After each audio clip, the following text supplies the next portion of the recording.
Ito ang Bombo Radio Philippines. Fully digitalized. Numero 1 sa balita, komentaryo, drama at serbisyo publiko. Bombo Radio Philippines. Bombo Radio Philippines. Unmatched. Number 1 and most trusted source of news and information. Sa Radio Bombo. Ang Oras Philippines Standard Time, 30 minutos na nakaligad sa taknang alas 11 saga. Welcome sa Bombohanay Sauto. Adlaw subong sang Martes, Pecha 19 sa bulan sa Mayo 2026. Kagkaroon sa aton nga mga headlines sa balita lokal. Mga atleta nagikan sa Western Visayas, padayon ang paghana sa Agusan del Sur para sa panabuton sining palarong pambansa sa masunod ng simana. May broan nga sang nagligad lang sining simana Domingo in particular or sining nagligad nga Domingo.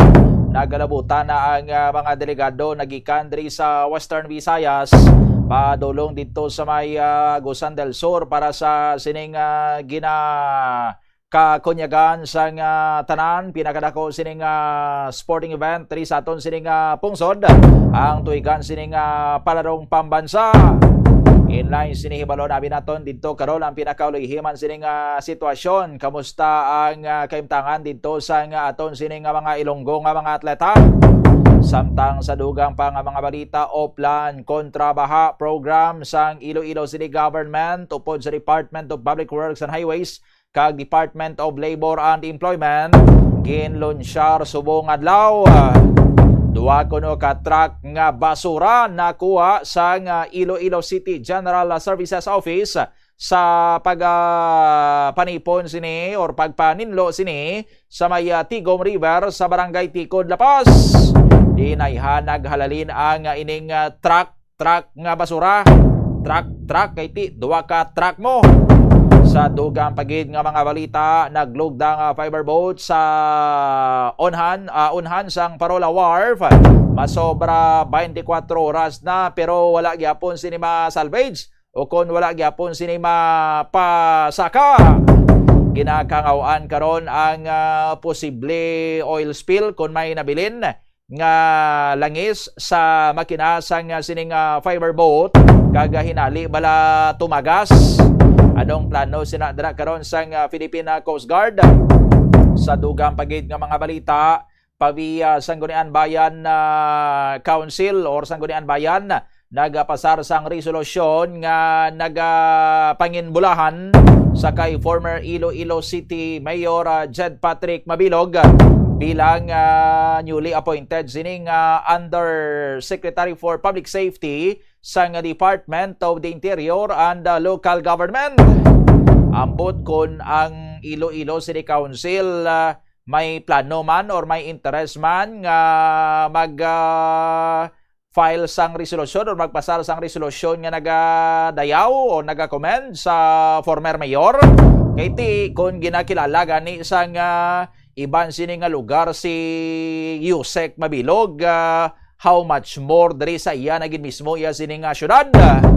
O galing kay daw pariyuman bara nagligad sa natabo sa kay Vice Mayor La Baronda nga napilian nga national president sang National Movement of Young Legislators or sang Vice Mayor sa League. No, ti waya sang pagkilala nga nabaton ini o nakuha ini halin sa Iloilo City Council mismo kung sa diin siya ang nagapungkoy ang presiding officer. Pero may mga pagkilala nga nabaton. Si Vice Mayor La Baronda kay ang mismo man Sangguniang Bayan sang Pabia nagpasarya sang resolusyon nga nagakilala sa iya kag magluwas sa SB Pavia ang Iloilo Provincial Board nagkilala man niya sa kay Vice Mayor La Baronda. Ambot magluwas sa kay or sa SB sa Pavia sinupayhan ang iban nga magakilala sa sining Ilonggo nga bago lang na-appoint sining Undersecretary.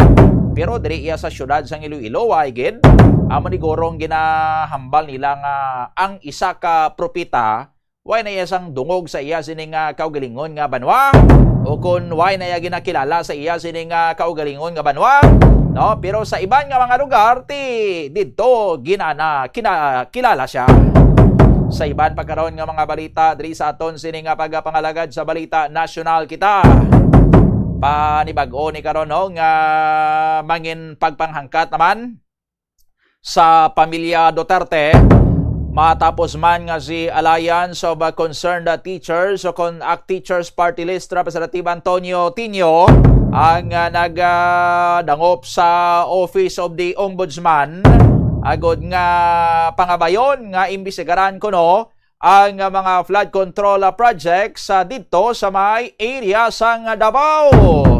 Ang mga infrastructure projects nga daan to sa Davao ti ginaangot ini sa kay Congressman Paulo Pulong Duterte, no? Ti another naman ni karon nga atake kon matabo sa sining pamilya Duterte nga wala to babaw dalom matubang kag likod na sini ang birada sa ila diri karon sa Pungsod, Pilipinas.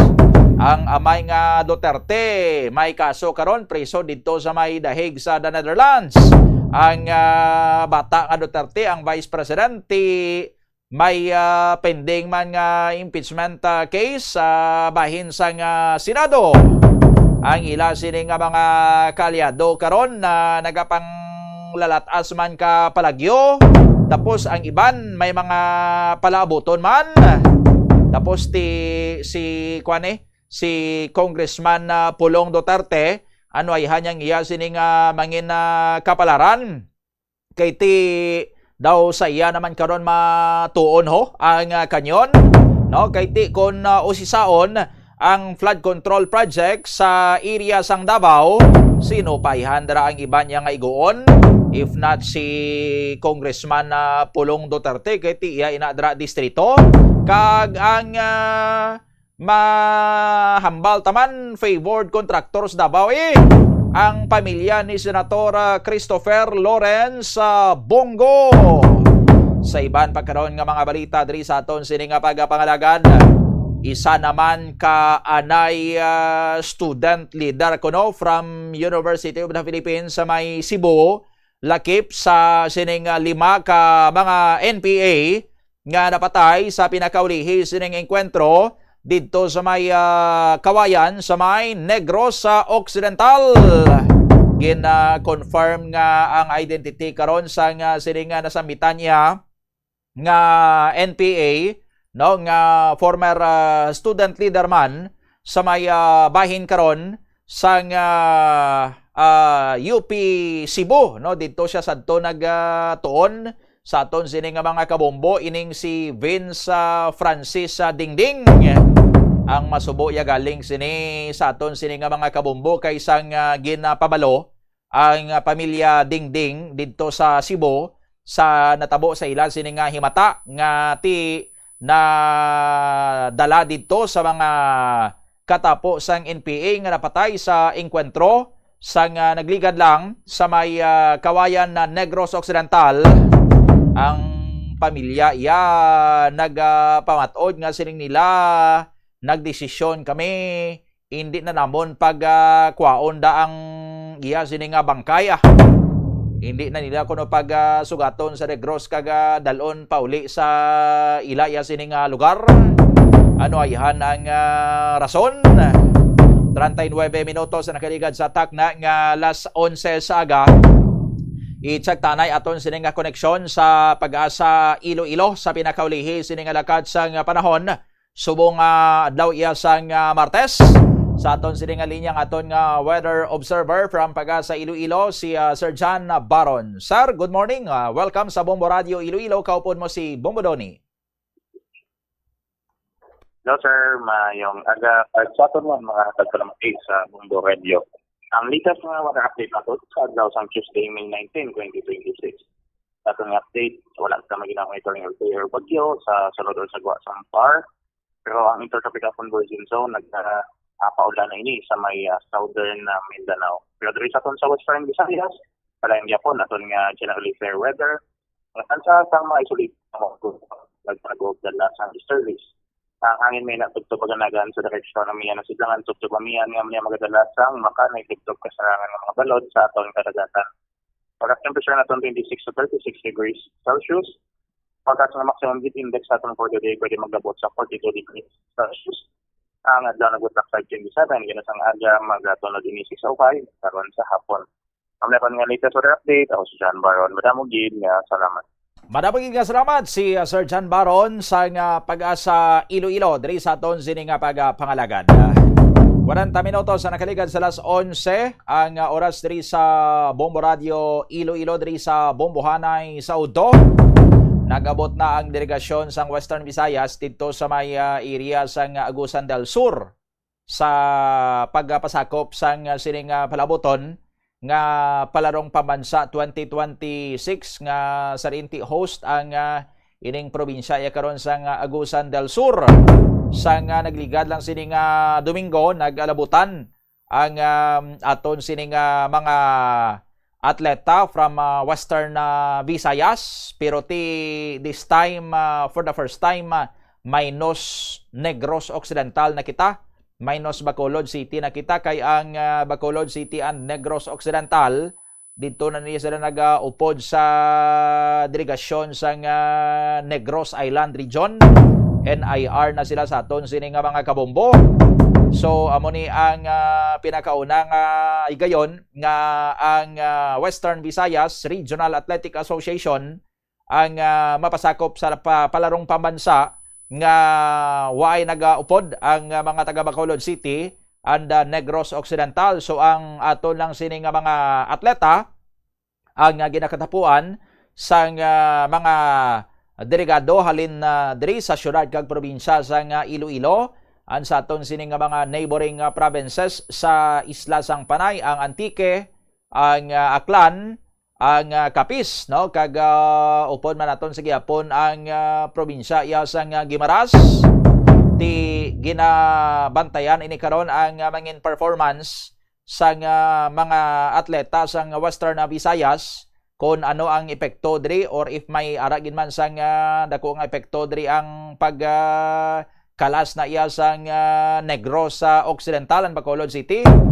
I-check tabi aton sining koneksyon rekta dito sa may area sang Agusan del Sur.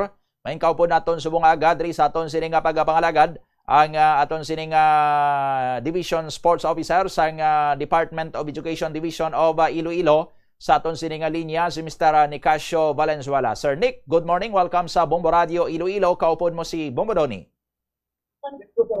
Good morning, Bombo Doni, and good morning sa listeners ng Bombo Radio Philippines, especially Iloilo.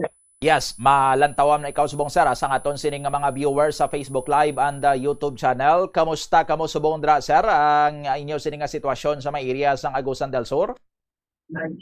So far, nag-abot kami sa 17. So far, so good ang amon accommodation, water supplies, and even the rooms accommodation.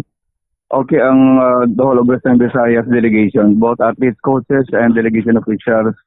Kay ang mga rooms, hindi man kaya, pero naka-aircon ang kada room with both elementary and high school accommodation. Diinggit kamo dra nga area gani sir ang inyo sining abiliting area? Duwa ang abiliting school sa Region 6 sa Rosario Central Elementary School, and then sa Dato Lipos Makapandong High School, pero within Rosario area na siya. Malapit malang kamo da sir sa mga venues ang mga hinampang? Ang sentro sa sports nila, sports center, from Rosario is 23 kilometers. Pero may venue man diri nga ari lang sa Rosario nga diri ang pangun sa ilang daw duwa ka event. So kamusta yung panahon subong dra sa inyo Sir Nick sa Mindanao? Pareho man sa aton kainit dira, pero diri bastante ang tubig. Pero mainit man kung mainit pareho nga tiempo, amo nga tion, tama man kainit. Pero unlike sa aton dira nga kung bisan hasta mahapon mainit, diri daw nagatahaw ang init nila pag alas 4 o early morning daw wala, hindi masyado kainit. Pero kung naling ka alas 11, alas 10, alas 11, then up to subong, at sa karoon alas 3, mainit man sila. Okay. So nag-abot ka mo da sang 17 sang Domingo and then mabukas ining palarong pambansa sa Domingo man May 24. So within this week ano mga activities dira sa aton sini nga delegasyon subong sir? Pag-abot din namon sang 17 sang aga, o doon na gani kay lunchtime na, pagkahapon nag-call ako sang meeting with the RSO sang Region 6 para lang sa mga supervising coaches to sit down and discuss things na medyo may mga nakita namon nga problema nga dapat immediately ma-resolve namon before matapos ang adlaw nga ina. And so far ang ginahimo naton is naka-finalize na kami sa transportation. Sa day 1 halimbawa 17 kami nag-abot, pagka 18 dapat yesterday nag-start na sa familiarization ang kada team. Pero may mga teams kita na nagwa dayon kay diri may mga area man nga pwede sila ka-practice. But as of today, full swing ang ato nga transportation para i-provide sa mga coaches, athletes nga makadto sa ila playing venues to familiarize. Kay may gamay nga concern kay ang central office wala pagid tanan makapagawa sang schedule by region ang ilang schedule sa familiarization. Kay usually ang kada host na palarong pambansa may ginahatag na sila nga schedule, Region 6 sa maning oras, sa maning adlaw. Pero may mga event lang daw tatlo during my meeting yesterday o last 2 nights ago. May tatlo lang may naghatag, but as of this today, bisang wala sa nakahatag, nag-instruction na lang kami, ang management, sa transport officer nga ma-provide na sang salakyan para sa familiarization. May schedule man o kung wala, mabisit gid ang mga athletes sa playing venues nila nga na-identify na dira sa ginisyo nga memorandum sa central office. So sino nag-provide ni sir sang mga salakyan kag ano nga mga salakyan ni ang ginagamit da subong sang mga athletes ta? So far ang van iyan ni rent na niya sang region. Pero ang transportation do 17 buses from Nasipit Port in Surigao kay duwa among gindungkaan sa delegation provided ato for free, I believe sang Agusan province, Del Sur province. Okay. So ang mga atleta yan aton subong sir, kamustang ila dira nga pag saho sa tiyempo da kag sa lugar since nagabot sila sang Domingo? So parang at least naton very kabalo man amo na gani nga dapat as early before mga 10 days before ara na sa area para makafamiliarize ang tiyempo tapos pati sa lugar.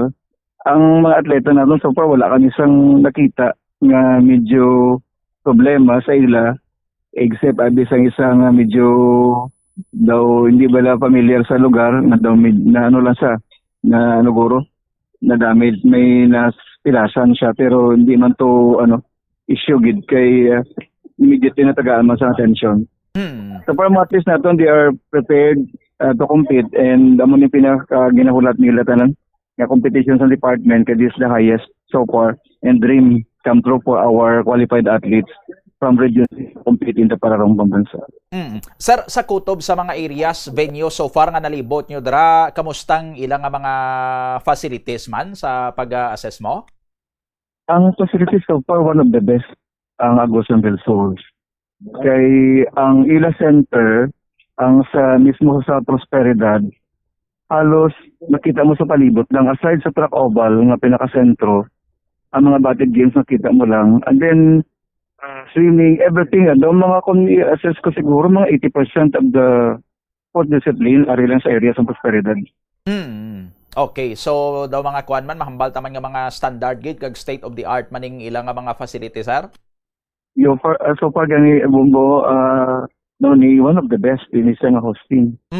Ang facilities sa internet sa iban pero malami ang even sa track oval, the football field, the swimming pool, the grandstand, the tennis court, all courts, all gymnasium nila nga may mga indoor sports kita as ang nag-inspection kami di April 8, 9, and 10 na nalibot naton. One of a kind ang hosting when it comes sa facilities ang ang Agusan del Sur. Gin preparahan gin nila guro sa minatuod considering nga daw first time gali ning maka-host ang Agusan del Sur sang palarong pambansa, Sir Nick? Oo. First time nila sa history sang Caraga. Agusan del Sur especially. Okay. By the way, Sir Nick, sa preparation da sa mga athletes naton na as of this time or sa nabilin nga mga inadlaw ni before sang opening, sige pa ning ilang kwanda, may mga training pa sila? Oo, ay continuous gid training kay hindi pwede nga mag-lag sila. Kaya kung isipon naton 18, 19 pa lang subong, 2021 to 2024, 5 days before, 6 days before sa competition, kay ma-opening sa 24, may ang hampang ma-start pa sa 26. So sige gid na ang routine, ang the regular nilang nga physical activities aside sa ilang other activities being naga-team play sila, may early morning gina sila, late afternoon, then may schedule gid sila makadto sa sa venue, playing venue nila. Kamustang assessment naton sa moral dra sang aton nga athletes sang bilog nga delegasyon considering nga first time aning why ng Negros nag-upod sa aton sa sining pag-compete naton sa palaro, Sir Nick? Grabe ang linsa ka director ng danang motivation. Ang aton mantra kung ang Western Visayas is home of champions. Ginimo na ginamon nga stronger home of champions because we want to motivate our athletes that we are stronger than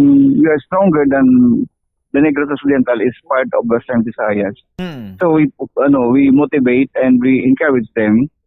And even the incentives may prepare si director nga para gidya sa winners naton, especially ang gold medal, nga mahatag sang bigger amount ang Western Visayas, ang DepEd Western Visayas pagkatapos nga mag-gold ang isa ka bata. So ano sa motivation? Bigger ini than last year? Bigger siya kaysa gin-declare during the meeting, although nga I'm not the right person to declare this. Pero sa mga meeting namon, ang gold medal according to the director is 10,000. So, yeah.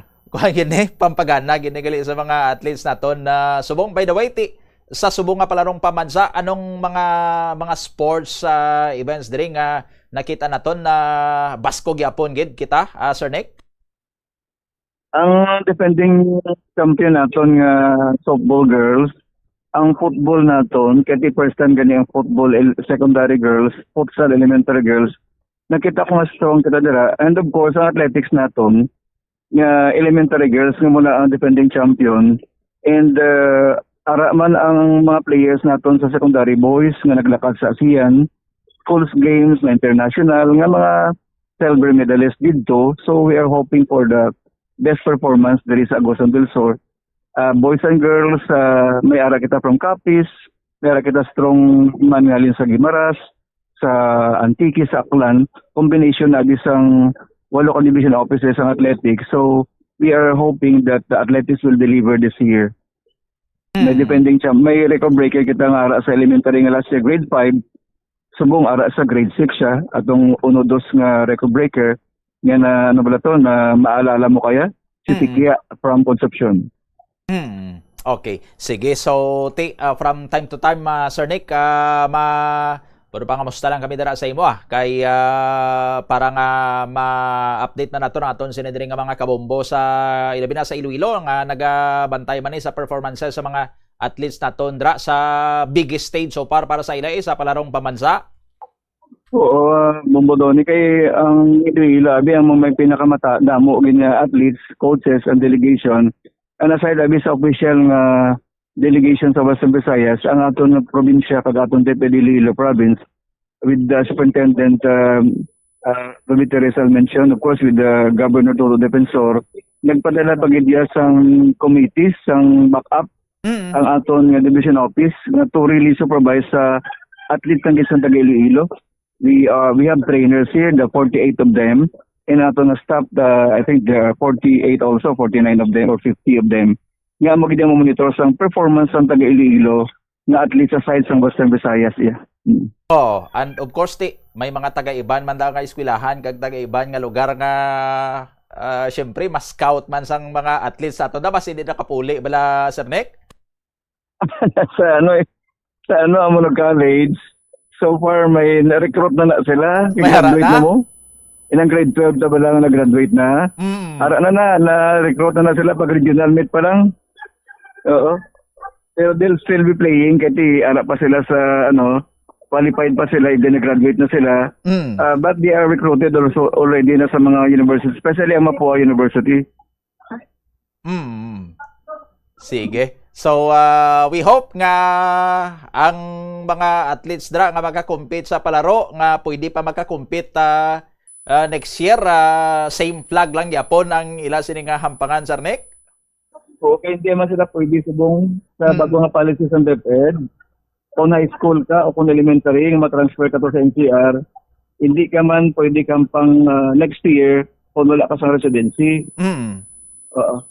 Muna bago ginang policy subong nga ginahulog sa Department of Education nga dapat kung alam ba elementary ko grade 5 pa lang tapos po akong sabi sa NCR mag-grade 6 siya hindi man sa tubiyapon kampang sa grade 6 siya kaya sa establish sa 1-year residency before magpalaro. Same thing with the high school. So, kuan ina, sir, daw policy na sang DepEd to prevent man ya sang sining nagakatabo nga anong term gani sining nga kwaon mo lang ya sa pihak ang pag-pirate nila sa player. talented nga pag-pirate nila. Amo ning policy sa DepEd, sir? Ang malakat lang iya so far, ang nag-graduate na sa grade 12. Okay. Sige. Mr. Nicasio Valenzuela, sir, sa imo sining nga tiyempo sa Bombo Radio Iloilo, madamo gid nga salamat sa imo kag mayong aga. Okay, madamo nga salamat sa opportunity. Good morning. Okay, there you have it, si Mr. Nicasio Valenzuela, ang sports officer or division sports officer sang Department of Education Division of Iloilo. Di natural lang niya sa aton sini nga mga kabombo, isa ni sa mga nagabukas nga oportunidad sa aton sini nga mga atleta nga kung magka-compete sila sa mga events pareho sining palarong pambansa, may mga nagapanilag na daya nga iban man sining mga talent scouts, no? Naga-scouting sila sa mga potential nga mga athletes from the provinces nga pwede nila sining nga ma-recruit nga maghampang sa especially sa mga school sa Metro Manila, no? Ofera nila da sa mga scholarships nga dito maka-eskwela sa Metro Manila, sa guro nila sa mga allowances. Basta dito lang siya hampang, no? Ti isa man na sa mga dalan kun kaysa sang aton sini nga mga athlete nga pigado gid bala pero ti may ara sang talento ga excel sa sports nga magamit gid nila para nga malabot man sa ulihi ang ila sini nga mga handom. 2 minutos ang nabilin antes ang alas 12 sa udto. Standby kay dugangan tayo ni karon sa aton sini nga pagpanubalik kag standby man magasunod na ang iban pagid sini nga mga balita sa Bombo Network News. Dako bala permi ang imo balayran sa kuryente bisan abi mo. Malaka man lang kamo nagagamit sang appliances? Basi may vampira sa inyo balay. Hindi ini vampira kaangay ni Dracula nga nagasuyop sang dugo. Ini amo ang vampire power. Madamo nga mga appliances kaangay sang gadgets, chargers, microwaves. Kagiban pa, ang nagakonsumo sa gihapon sang phantom energy bisa naka-off na apang nakasaksak pa. Gani siguro nga na-unplug gid ang appliances. Kung wala na ini ginagamit, magluwas nga likaw sa disgrasya, makinot pa sa bulsa.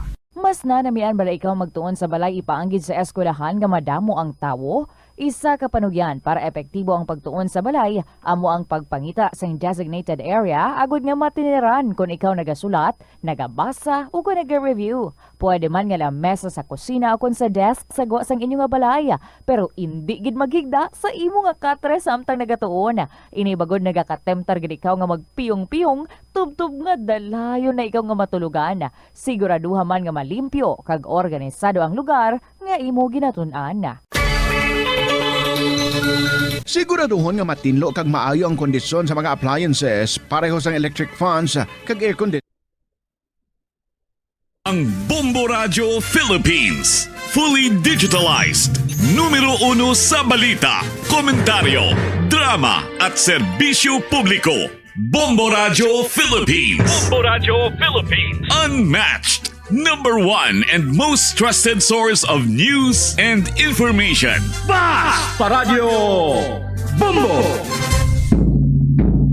This is Bombo Network News Noontime Edition, broadcasting live at Bombo Radio Broadcast Center, Makati City, Philippines. Ngayon ay araw ng Martes, ika-19 sa buwan ng Mayo taong 2026. Sa ulo ng ating mga balita. Sa mga pangunahing balita, abangan mamayang National Bureau of Investigation, sinusubaybayan na ang lokasyon ni Senator Bato de la Rosa. Ang kawanihan, mayroon nang sinusundang mga impormasyon. Ang Department of Interior and Local Government hinihintay pa ang Supreme Court ruling para sa posibleng pag-aresto kay Senator Ronald Bato de la Rosa. Si dating Governor Chavit Singson naman, handa rin umanong magbigay ng legal na tulong sa nasabing senador. Samantala dyan sa may Kamara mamaya, ang House Prosecutors handa nang maglatag ng ebidensya sa pagbubukas ng impeachment trial laban kay Vice President Sara Duterte. Si former President Philippine National Police Chief General Nicolas Torre III handa umanong humarap sa International Criminal Court kung ipapatawag kaugnay sa pag-aresto kay former President Rodrigo Roa Duterte. Sa ating provincial report, abangan mamaya 300 trabahante ng sinalakay na Sandia Steel Plant sa Misamis Oriental nahaharap sa banta ng toxic chemicals. At sa ating international news naman ng United States, itinigil muna ang bagong pag-atake sa Iran at umaasang may mabubuong kasunduan. Sa ating sports news, abangan din mamaya ang Game 1 sa Western Conference Finals. Inabot ng double overtime ang San Antonio Spurs, ibinulsa ang unang panalo. At live nationwide via satellite, dumako tayo sa detalye ng ating mga balita. Ikinatuwa ng mga complainant na itong mga naghain ng impeachment na complaint laban kay Vice President Sara Duterte na tuloy-tuloy na sa pag-usad ng reklamo laban sa pangalawang Pangulo. Maalalang kahapon ngayon i-refer na sa plenaryo ng Senado ang articles of impeachment kasunod ng pag-convene ng kapulungan bilang isang impeachment court. Ayon sa tumatayong counsel ng mga complainant na si Attorney Amado Ligutan, awang natutuwa ang kanyang mga kliyente sa pag-usad ng kaso mula sa House Justice Committee hanggang sa makakuha ito ng napakaraming suporta mula sa may plenaryo ng Kamara at tuluyang naipadala sa Senado. Ngayon at opisyal nang nag-convene ang Senado bilang court o impeachment court. Naisaan yan mga complainant na tumuloy na kaagad sa trial ang impeachment court. Yung mga complainants, yung ating complainants sa Bali et al. Ay natutuwa at once and for all, na-transmit na sa Senado yung ating mga articles of impeachment. Bago yan, may overwhelming number ng ating members of the House. 257 to be exact yung bumoto yes to impeachment. So natutuwa yung ating mga complainants na yung trial magsisimula na sa Senado. Samantalang kampante naman ang mga impeachment complainants sa kakayahan ng mga miyembro ng House Prosecution Panel na manguna sa pag-uusig. Ayon pa rin kay Attorney Ligutan, pawang malawak ang karanasan ng mga ito sa paghawak ng kaso sa harapan ng mga husgado tulad ni na Representative Chel Jokno at Representative Leila de Lima at iba pa. Kampante ang abogado na may pepresenta ng panel ang lahat ng mga ebidensya at argumento sa paraang makakapagkumbinsi sa mga senator judges. Kumpiyansa yung ating mga complainants sa 11 public prosecutors. Pinamumunuan ni Chairperson Jinky Luistro, napaka-competent. No? We have the likes of Jinky Luistro, Joel Chua, Congresswoman Zamora. Ito yung mga mga naging public prosecutors supposedly last year, sila Keith Flores, sila Lawrence Defensor, and now may addition tayo now, no, si Congresswoman Leila de Lima at saka si Congressman Chel Jokno. Napaka-formidable ng ating set of public prosecutors. Of course, hindi ko na i-mention yung iba. Makakompleto yung 11. Sila Congresswoman Bag-Aw, I might forget some of the names. Pero napaka-formidable ng ating public. Maagi pa rin po ng pahayag na Attorney Ligutan sa exclusive interview ng Bombo Radio Philippines. Sa iba pang balita, itinagi naman ni former Ilocos Sur Governor Luis Chavit Singson na tinulungan niya si Senator Ronald Bato de la Rosa na makalabas sa Pilipinas gamit ang kanyang pribadong yate. Sa panayam ng Bombo Radio Philippines kay Singson, nanindigan siyang gawa-gawa lamang ang mga paratang at posibleng bahagi ito ng tangkang pagdawit at pagsasampa ng kaso laban sa kanya ng kasalukuyang administrasyon. Ayon kay Singson, bukas ang kanyang kampo sa anumang investigasyon kaugnay ng naturang aligasyon.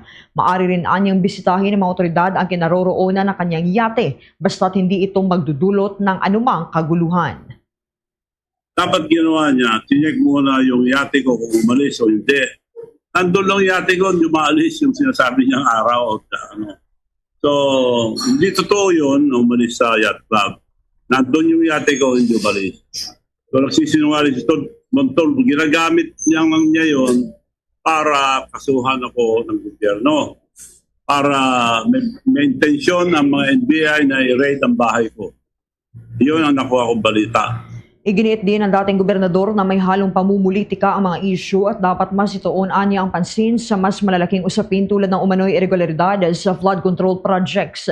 Kasabay nito ay nanawagan si Singson sa Office of the Ombudsman na manindigan sa mandato nito na imbestigahan ang mga opisyal na umano'y sangkot sa halip na manahimik kapag kaalyado ng administrasyon ang sangkot sa anomalya.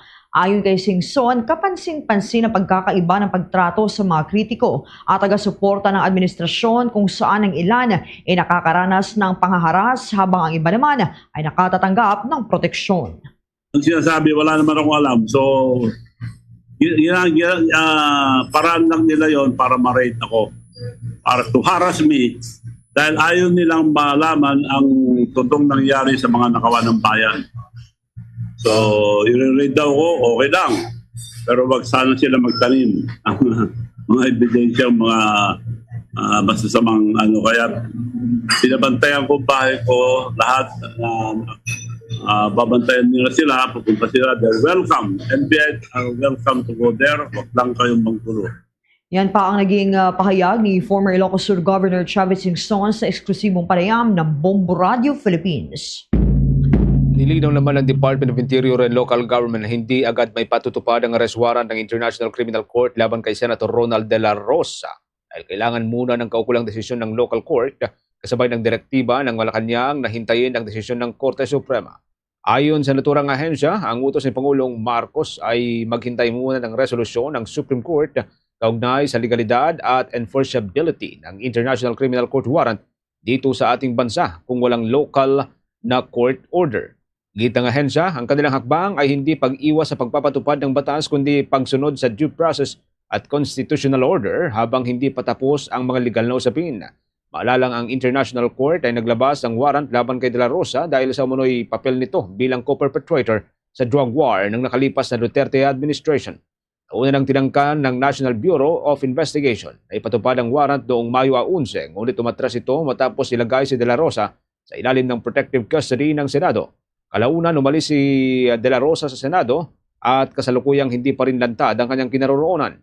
Sinasabi ng Interior and Local Government na mananatiling nakantabay ang anumang aksyon habang hinihintay ang desisyon ng Korte Suprema at iba pa ang kaukulang proseso sa ilalim ng batas. Samantala, tinawag naman na kalokohan ng isang law expert ang pahayag ng kampo ni Senator Ronald De La Rosa na kakailanganin muna ng warrant of arrest mula sa local court bago may patupad ang warrant of arrest na inilabas ng International Criminal Court. Ang kay Attorney Jose Roy III, dating defense lawyer sa impeachment case ni dating Chief Justice Renato Corona, malinaw na nakasaad sa Rome Statute na maaari lamang dalhin sa lokal na hukuman ng kaso kapag naaresto ng individual na may warrant mula po sa International Tribunal. Git ni Attorney Roy, dapat na magpa-aresto muna si De La Rosa bago siya dumulog sa lokal na korte alinsunod sa proseso ng International Tribunal. Ang pahayag ay kasunod pa rin ng mga argumento ng kampo ng senador na tila naglalayong ipakita na hindi agad may patutupad ang warrant of arrest ng International Court nang walang pahintulot ng lokal na hukuman. Hindi naman ito sinangayunan ng mga abogado ng mababatas dahil iba na ang magiging legal o legal battle kapag kahawak na ang isang mamayang Pilipino at nasa ibang bansa na may kukulong, kagaya ni dating Pangulong Rodrigo Roa Duterte. Para kay Attorney Israelito Torion, mahalagang magamit muna ang kanyang kliyente o ng kanyang kliyente ang lahat ng legal na remedyo bago pa man nila harapin ang issue sa International Criminal Court. Samantala, nagpahayag naman ng kahandaan si dating Ilocos Sur Governor Chavit Singson na magbigay ng anumang legal assistance kay Senator Ronald Bato de la Rosa. Ito anya ay kung hihilingin ng senador ang kanyang tulong. Ayon kay Singson, anumang tulong na maaari niyang ibigay kay de la Rosa ay kanyang ibibigay basta't ito ay legal dahil itinuturing niya ang senador bilang isa sa kanyang kaibigan. Tutulungan ko dahil naging kaibigan ko naman yun. Kung ano may tulong ko, basta legal. Ayon kay Singson, sa kasalukuyan ay hindi pa naman tumatawag o nakikipag-ugnayan sa kanya si Senator Bato o ng sino mang malapit sa kanyang kampo. Wala din umano siyang anumang direktang impormasyon o komunikasyon sa senador matapos ang nauna niyang pag-alis sa Senado. Update pa rin ho tayo sa usapin na bumabalo tungkol sa kalagayan ni Senator Ronald Bato de la Rosa. Ang National Bureau of Investigation patuloy daw ho yung pagsubaybay sa lokasyon ng senador at meron na raw hong sinusundang impormasyon ng mga lead ang naturang kawanihan. May live report si Bombo Grant Hilario. Yes, Bombo Genesis, nandito tayo mismo sa Department of Justice at kanina sa ating pagkadalo ay ibinahagi mismo ni National Bureau of Investigation Director Attorney Melvin Matibag na patuloy ang sinasibang pagbabantay o monitoring ng kawanihan sa kinaroroonan ni Senador Bato de la Rosa. Kinumpirma mismo ito ng naturang direktor na kanilang sinusubaybayan ang lokasyon ng mambabatas matapos ito umalis mula sa kustodiya ng Senado. Ano ay mandato ito ng kaunihan bilang tagapagpatupad ng batas kung kaya't pinaghahanap na ng mga tauhan ang naturang mambabatas. Binanggit ni National Bureau of Investigation Chief Matibag na monitoring sa lokasyon ni Senador Bato ay alinsunod sa may bisyang arrest warrant na maalalang inisyu ng International Criminal Court. Ating pakinggan si Attorney Melvin Matibag, ang Director ng National Bureau of Investigation. Sir, Grant Hilario from Bombo Radio. Sir, since si Senator Bato ay naka-escape sa Senado, would like just to reconfirm kung tinutuntun po natin yung whereabouts ng naturang Senator? Well, that's the job of the law enforcement and NBI being the law enforcement. Talagang may monitoring kami at hahanapin natin. It is there is a valid warrant of arrest. He is now considered fugitive from justice. So trabaho namin, just like any other personalities na mayroong mga mandato de arresto, yung warrant of arrest, we have to monitor. Ibinahagi pa ni Director Matibag na mayroon na silang mga impormasyon sinusundan sa posibleng kinaroroonan ni Senador Bato de la Rosa. Subalit niya hindi na nito maaaring isa publiko sa kasalukuyan bilang bahagi sa proseso ng kanilang operasyon.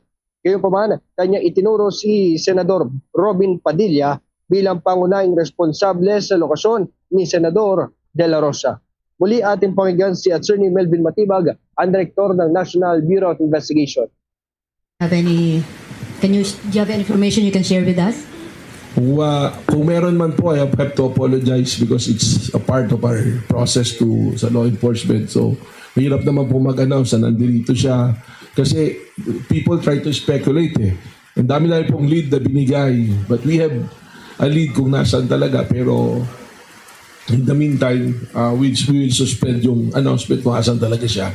But again, sinabi ko naman yun, if there's somebody who is a person that should be asked, una-una dapat tanongin si Senator Robin Padilla dahil siya yung huling kasama.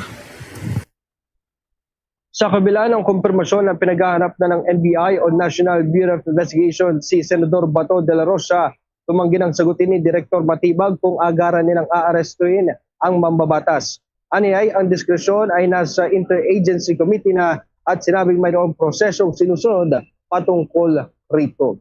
May isa pang ulit na pakinggan ang Direktor ng National Bureau of Investigation na si Attorney Melvin Matibag. We are monitoring, sir. Once na matagpuan po natin or makaharap ng mga NBI agency, Senator Bato, we will serve the warrant na po, sir, or arrestin, or hihintay pa ba natin yung sagot ng Supreme Court sa mga petition niya?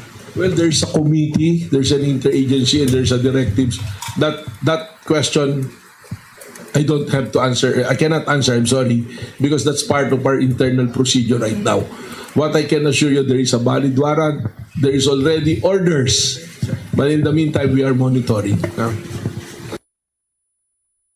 Bombo Genesis, magugunitang ipinag-utos naman ni Department of Justice Secretary Frederick Pida Kamakilan na arestuhin ang mambabatas sakaling sububok ito lumabas ng bansa. Ngunit nilinaw na walang direktiba para atasan mga otoridad na hanapin ang tiyak na kinaroroonan sapagkat hihintayin pa rin ang resolusyon ng Korte Suprema sa mga nakabinbing petisyon. Bombo Genesis. Okay, meanwhile, Bombo Gran, habang naka-standby ka dyan sa may Department of Justice at dyan sa may National Bureau of Investigation, para sa mga listeners, mga viewers natin, mga kabombo, nakaantabay din ang mga kasamahan natin mula dyan sa may Senado, nariyan si Bombo Angelo Aganan, at dyan sa may Kamara de Representantes, nariyan si Bombo Anali Soberano para ho sa mga dagdag na mga development. Kasi kahapon, halos sabay-sabay po mga pangyayari, Diyan sa may Kamara, diyan sa may House of Representatives ay umalis po diyan ang mga miyembro po ng prosecution panel patungo po sa Senado, habang yung Senado naman ay nagko-convene para ho dito sa pagiging impeachment court. At diyan sa may bahagi ng Justice Department, diyan sa may Supreme Court and even sa National Bureau of Investigation, nakantabay din tayo dun sa mga haganapan kaugnay pa rin dito sa sitwasyon ni Senator Ronald Bato de la Rosa. Bumbujay, with other news muna dyan sa may Kamara, at balikan natin mamaya si Bombo Gran. Bumbujay. Genesis, nakuha naman natin dyan sa bahagi ng Kamara nakatutok si Bombo Anali, itong House Prosecutors ihanda na maglatag ng ebidensya sa pagbubukas ng impeachment. Ayon yan kay Representative Joel Chua, itong party list lawmaker, inanawagan ng proteksyon laban sa pang-abuso ng turista. Kuha na natin ang mga detalyan sa pag-uulat ni Bombo Anali Soberano. Bombo Jai, Bombo Genesis, mamayang hapon, 3:00, haharap ang 11-man prosecution panel sa media para nga maglahad ng kanilang mga developments at paghahanda na rin para sa pagsisimula ng paglilitis sa impeachment trial kay Vice President Sara Duterte. Handa na rin ang prosecution panel ng Kamara, natuparin ang kanilang mandato sa ilalim ng konstitusyon at ilatag ang mga ebidensya sa harap ng Senate Impeachment Court para sa paglilitis sa pangalawang Pangulo. Ginawa ni Manila Representative Joel Chua ang pahayag matapos mag-convene ang Senado bilang isang impeachment court para sa paglilitis kay Duterte. Nahaharap ang Vice President sa mga akusasyon sa umano'y maling paggamit ng pondo ng pamahalaan, hindi maipaliwanag na kayamanan at pagbabanta laban kina Pangulong Ferdinand Marcos Jr. at iba pang opisyal. Sinabi ni Chua na bilang miyembro ng House Prosecution Panel, inaasahan ito na maggagawa ang kanilang mandato sa ilalim ng konstitusyon ng may seryoso, disiplina at paggalang sa proseso. Binigyang diin ni Chua na ang kasong ito ay bahagi ng mekanismo ng konstitusyon upang panagutin ang mga opisyal na may hawak na impeachable positions. Inaasahang uusigin ng panel ng Kamara ang kaso sa harap ng mga senador na tatayo bilang mga hukom. Ipinahayag din ni Representative Chua ang kahandaang sumunod sa mga proseso ng korte. Sa kabilang dako, inihayag naman ni Bicol Salo Party List Representative Terry Ridon na handa silang tumalima sa kautusan ng impeachment court. Pakinggan natin si Representative Terry Ridon. Magka-comply po ang House Prosecution Panel sa lahat po ng mga orders, directives at processes na iaatas ng Senate Impeachment Court, at handa po kami na makapagpresenta na po sa pinakamaagang panahon ng mga ebidensya. Si Representative Terry Ridon ang isa sa 11-man prosecution panel team. Sa kabilang dako sa ibang balita naman, nananawagan si Representative Ching Bernos ng Solid North Party List sa mga lokal na pamahalaan na paigtingin ang proteksyon sa mga mamamayan at komunidad, lalo na sa mga katutubo laban sa umunoy pang-aabuso ng ilang turista sa bansa. Ayon kay Bernos, mahalagang mapangalagaan ang kapakanan at pamumuhay ng mga lokal na komunidad kasabay ng patuloy na paglago ng turismo sa iba't ibang lugar sa Pilipinas. Ginawa ng mambabatas ang pahayag kasunod ng mga reklamong may kaugnayan sa magulo at marahas na asal ng ilang turista. Kamakailan kasi sa Siargao, iniulat na sinaktan ng 2 hindi pa nakikilalang lalaki ang mga may-ari ng isang cafe na may nakapaskil na pro-Palestine flag. Binigyang diin ni Bernos na siyang Vice Chairman ng House Committee on Indigenous Cultural Communities and Indigenous People na dapat tiyakin ng mga lokal na pamahalaan na nirerespeto ang karapatan, kultura at kaugalian ng mga residente. Kaya nananawagan ang mambabatas sa mga otoridad na magsagawa ng masusing investigasyon. Yan ang latest mula dito sa Bomboan. Kamara. Yes, Bombo Genesis. Follow up lamang doon sa pag-appear mamaya ng 11-man team. Ano to, yung iuulat nila, yun yung plano ba or yun yung nangyari kahapon? Magpapaliwanag sila, Bombo Genesis, kung bakit hindi na sila nakatuloy kahapon doon sa Senado at ilalatag na rin nila kung ano yung mga gagawin nila sa pagsisimula ng paglilitis. So at ang kanilang tugon doon sa naging pahayag ng kampo ni Vice President Sara Duterte. So mamaya alas 3 ng hapon dito sa Kamara, haharap ang prosecution panel dito sa mga miyembro ng media. Okay, maraming salamat, Tumbuan. Live mula dito sa Kamara, Bombo Anali Montaño Soberano nag-uulat. And this is Bombo Radio Philippines, the #1 and most trusted source of news and information. Basta Radio, Bombo! Balikan po natin mga kabombo ang linya po ng ating beat reporter dyan sa may Department of Justice, dyan sa may National Bureau of Investigation at dyan sa may Senado para dito sa magkawangis na balita.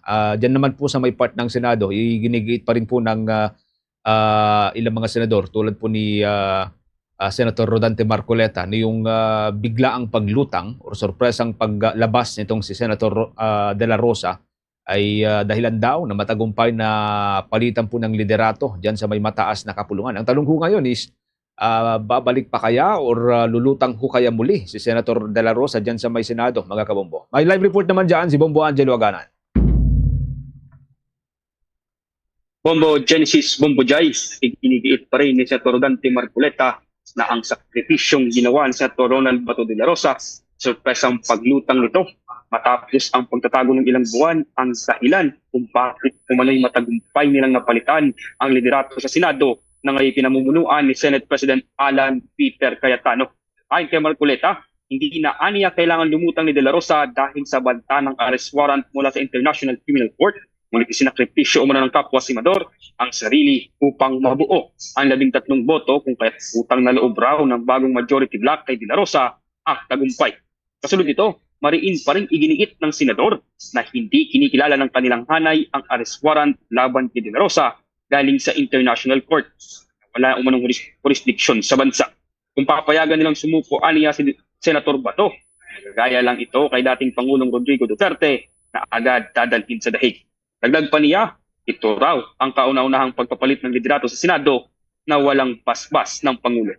Huwag niyan pakinggan natin ang mga bahagi ng pahayag ni Senator Rodante Marcoleta.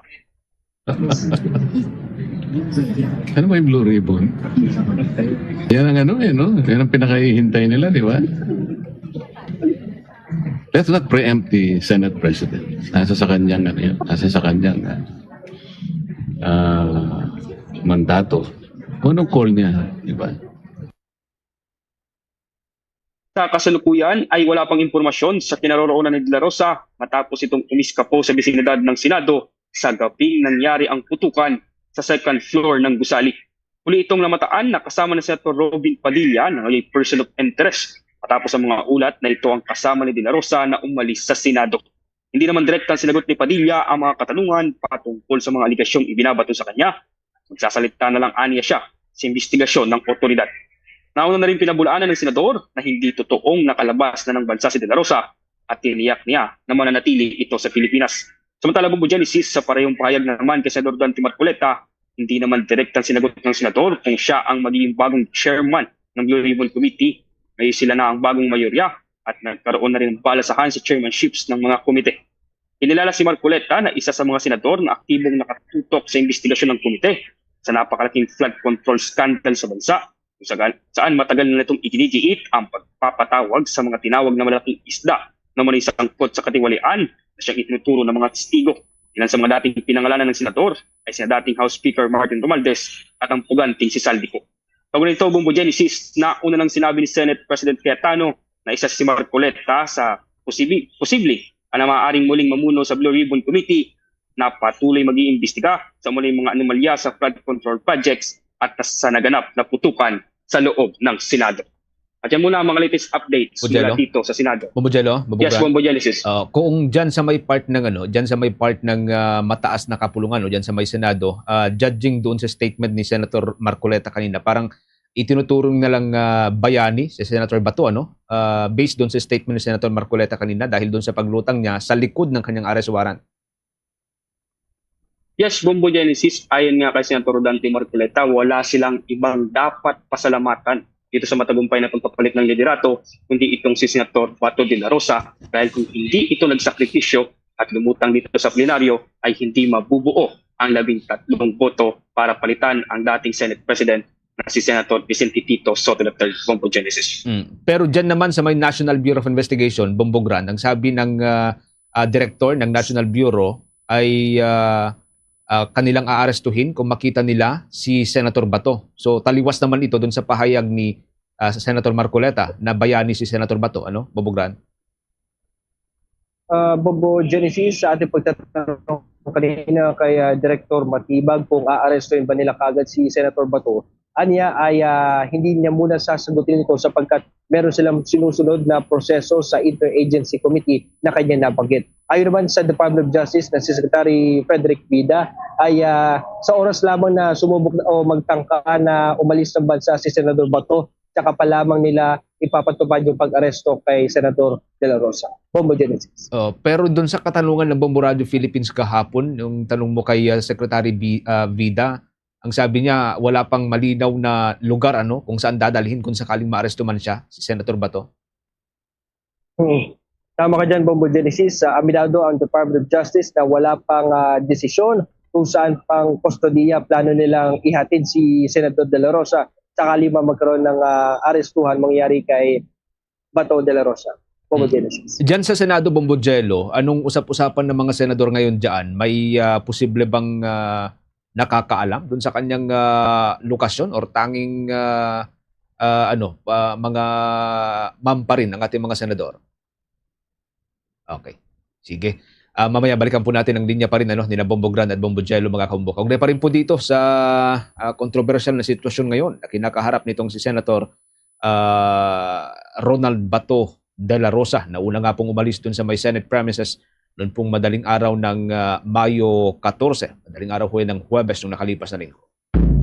Sa kaugnay ding development, kinwestiyon ni Senator Rodante Marcoleta yung naunang pahayag ni dating Senator Antonio Trillanes IV hinggil sa kanyang pagdalo sa tangkang pag-aresto nga kay Senator Ronald Bato de la Rosa batay sa arrest warrant na nilabas ng International Criminal Court. Ang kay Trillanes, ginawa niya ito dahil umano sa personal request nitong si de la Rosa na samahan siya sa operasyon o sumama siya sa operasyon ng mga otoridad. Ngunit para naman kay Senator Marcoleta, dapat linawin ang papel ni Trillanes sa insidente at kung bakit siya naroon sa aktual na pagsisilbi sana ng warrant noon. Wala pang tugon nga si Senator o dating Senator Trillanes sa naunang pahayag ni Senator Marcoleta. Samantala nanindigan naman ang National Bureau of Investigation driver na si Mel Oragon na wala siyang bitbit na baril at hindi rin siya humawak nito noong nagkagulo sa Senado gabi ng Mayo 13. Git niya, hindi siya nagpaputok ng baril noong naganap ang barilan, taliwas naman sa mga alegasyon laban sa kanya. Nakakapagtaka rin anya kung bakit siya nagpositibo sa paraffin test at nakitaan ang residue ng gunpowder. Paliwanag ng driver, pinabalikan lamang siya o sa kanyang isang sling bag na naiwan sa Government Service Insurance System compound dahil may mga gamot itong kailangan ng kanyang kasama. Gayunpaman, sinalubong na umano siya ng mga pulis at inusisa ang kanyang pagkakakilanlan kaya't hindi na niya nahawakan itong bag. Pinabulaanan din ng driver na sa kanya ang mga balang nakumpiska ng mga otoridad. Ayon pa sa akusado, bagaman nababahala siya sa kanyang sitwasyon, ay umaasa siya sa suportahan siya ng National Bureau of Investigation tulad ng nauna ng pangako ni Bureau of Investigation Director Attorney Melvin Matibag. Matatandaan mga kabombo na nakapagpiyansa ang naturang akusado at tuluyang nakalabas ng kulungan nitong nakalipas na araw, Mayo 18. Sa ibang mga development naman ho tayo mga kabombo, ang dating Chief ng Philippine National Police na si General Torre, mayroon dapat ang nababanggit po niya ay dapat daw na mayroong backup plan doon ho sa naunang pag-aresto sana kay Senator Ronald Bato de la Rosa. At yung pong CCTV footage ng pagkakadapa nitong si Senator de la Rosa, hindi na raw ho sana dapat na isa publiko. May update naman po dyan si Bombo Isa Cotoner. Yes, Bombo Genesis, Bombo Jai, naniniwala nga si dating Philippine National Police Chief at kasalukuyang Metropolitan Manila Development Authority General Manager na si Nicolas Torre III na kailangang paghandaan ng mabuti ng mga otoridad ang anumang muling pag-aresto kay Senator Ronald Bato de la Rosa. Kasunod yan ang paglabas ng warrant of arrest ng International Criminal Court o ICC laban dito. Sa eksklusibong panayam ng Bombo Radio Philippines, sinabi ni Torre na mahalagang may contingency o backup plan sa mga law enforcement authorities sa pagsisilbi ng warrant, lalo na't kailangang ikonsidera ang iba't ibang posibleng sitwasyon sa operasyon. Ayon kay Torre, dapat umunang pagplanuhan kung sapat ba ang personnel na magsisilbi ng warrant, paano kung magkaroon ng pagtakbo o pag-iwas at paano ito may sasagawa ng maayos sa loob ng Senado na isang closed space. Gihit niya, bahagi ito ng standard operational planning upang matiyak na magiging maayos, kontrolado at walang gulong mangyayari sa operasyon. Matatandaang si Torre rin ang nanguna sa operasyon ng pag-aresto kay dating Pangulong Rodrigo Duterte. Kaugnay naman niya ng investigasyon ng ICC sa madugong kampanya kontra droga ng nakaraang administrasyon. Kaugnay niyan, pakinggan natin ang tinig ng dating Philippine National Police Chief General Nicolas Torre III. Different strokes for different folks, ano? Hindi ko rin ma-judge kung ano ang diskarte ng NBI doon. Pero siyempre, kung ikaw ay nagpaplano, dapat lahat ng contingencies ay na-take into consideration. Like for example, una-una, malaki si Senator Bato. Uubra ba ang 3 babae na arresting officer? Paano kung hindi siya nag-submit? Gaya ng ganyan. Tulad yan na hindi ka nag-submit at tumakbo. Makakahabol ba? Pagkatapos, closed quarters yun. Yun ay Senate building. Pag siya ay pumunta ba sa session hall, hahabol pa rin ba ang mga taong nakatoka na mag-serve ng warrant sa kanya? Yun ay magsisimula ang pag-meet sa first floor. Sa second floor pupunta. Dapat ba ang mga magsiserve ay sila lang na pag tumakbo ay hahabulin nila galing sa likod, or dapat ba may blocking force galing sa second floor na mismo para pag akyat sa hagdanan ay ito na ang sunod na gagawin. So mga nitty-gritty ng planning yun . So yun lang ang nakita natin siguro. Kaugnay nito, sinabi rin ni Torre na hindi na sana isinapubliko ang CCTV footage kung saan makikitang nadapa si Senator De La Rosa, lalo na kung wala naman umano itong epekto sa peace and order situation. Para kay Torre, mistulang humiliation lamang umano ang layunin ng pagpapakalat ng naturang video. Kaugnay niyan ang tinig muli ng dating Philippine National Police Chief General Nicolas Torre III. At pagkatapos, pinaka-bottom line doon, Senate building yon, napakarami ng mga CCTV roon. Isa sa mga gusto natin kontrolin sa mga ganyang insidente, syempre huwag na lumabas ang mga nangyari doon na kung pwede rin lang na wala namang epekto sa general peace and order. Huwag na lumabas kasi at the end of the day, ang purpose lang naman ng paglabas ng video na yun, na umakyat at nadapa pa si Senator, is humiliation lang . Hindi na dapat lumabas yun. Kung ako lang Matatandaang noong nakaraang linggo ay tila nagkaroon ng habulan sa loob ng Senado matapos muling magpakita ni De La Rosa matapos ang 6 na buwan na pagkawala nito. Nagkaroon din ng habulan ng NBI agents at ng mismong senador. Samantala, tiniyak din ni Torre na handa siyang sumunod kung makatanggap siya ng lawful subpoena o notice mula naman sa International Criminal Court upang humarap doon nga sa naturang korte. Ayon kay Torre, kung sakaling ipatawag siya ng ICC, posibleng tungkol ito sa naging proseso ng pag-aresto kay dating Pangulong Duterte noong siya pa ang hepe ng Criminal Investigation and Detection Group o CIDG. Nilinaw naman niya na hindi kabilang dito si Senator De La Rosa. Kaugnay niyan, pakinggan natin ang tinig muli ni dating Philippine National Police Chief General Nicolas Torre III. As to the willingness, I don't think that I have an option regarding that matter because at the end of the day, when there is a lawful subpoena or lawful notice for me to appear, and if it will not be barred by the government of the Philippines, then I have to comply with it. Well, ako personally, wala naman akong ebidensya na personal kay General Bato. No? The most siguro, pag pinatawag ko ng ICC, it will be about the circumstances of the arrest of the former president and his transport to The Hague. Pero as to personal experience, dahil hindi mo pinagkatrabaho ng personal ni General De La Rosa, hindi man ako nakadikit sa kanya, I don't think I have anything that will interest the ICC. Para sa Bombonet. Bomboisa. Yes, Bombo Genesis. Si General Torre ay presidential appointee. Ngayon kapag halimbawa tatawagan siya ng International Criminal Court at kailangan niyang pumunta doon, mag-live for a few days or few weeks para tumestigo doon dahil nga doon sa kanyang papel ng pag-aresto kay dating Pangulong Duterte. Anong stand dito ni Pangulong Marcos or ng Palasyo ng Malacanang kung meron silang nababanggit? Papayagan ba nila yung mga presidential appointee na pwedeng mag-appear doon sa International Criminal Court against kay former President Duterte?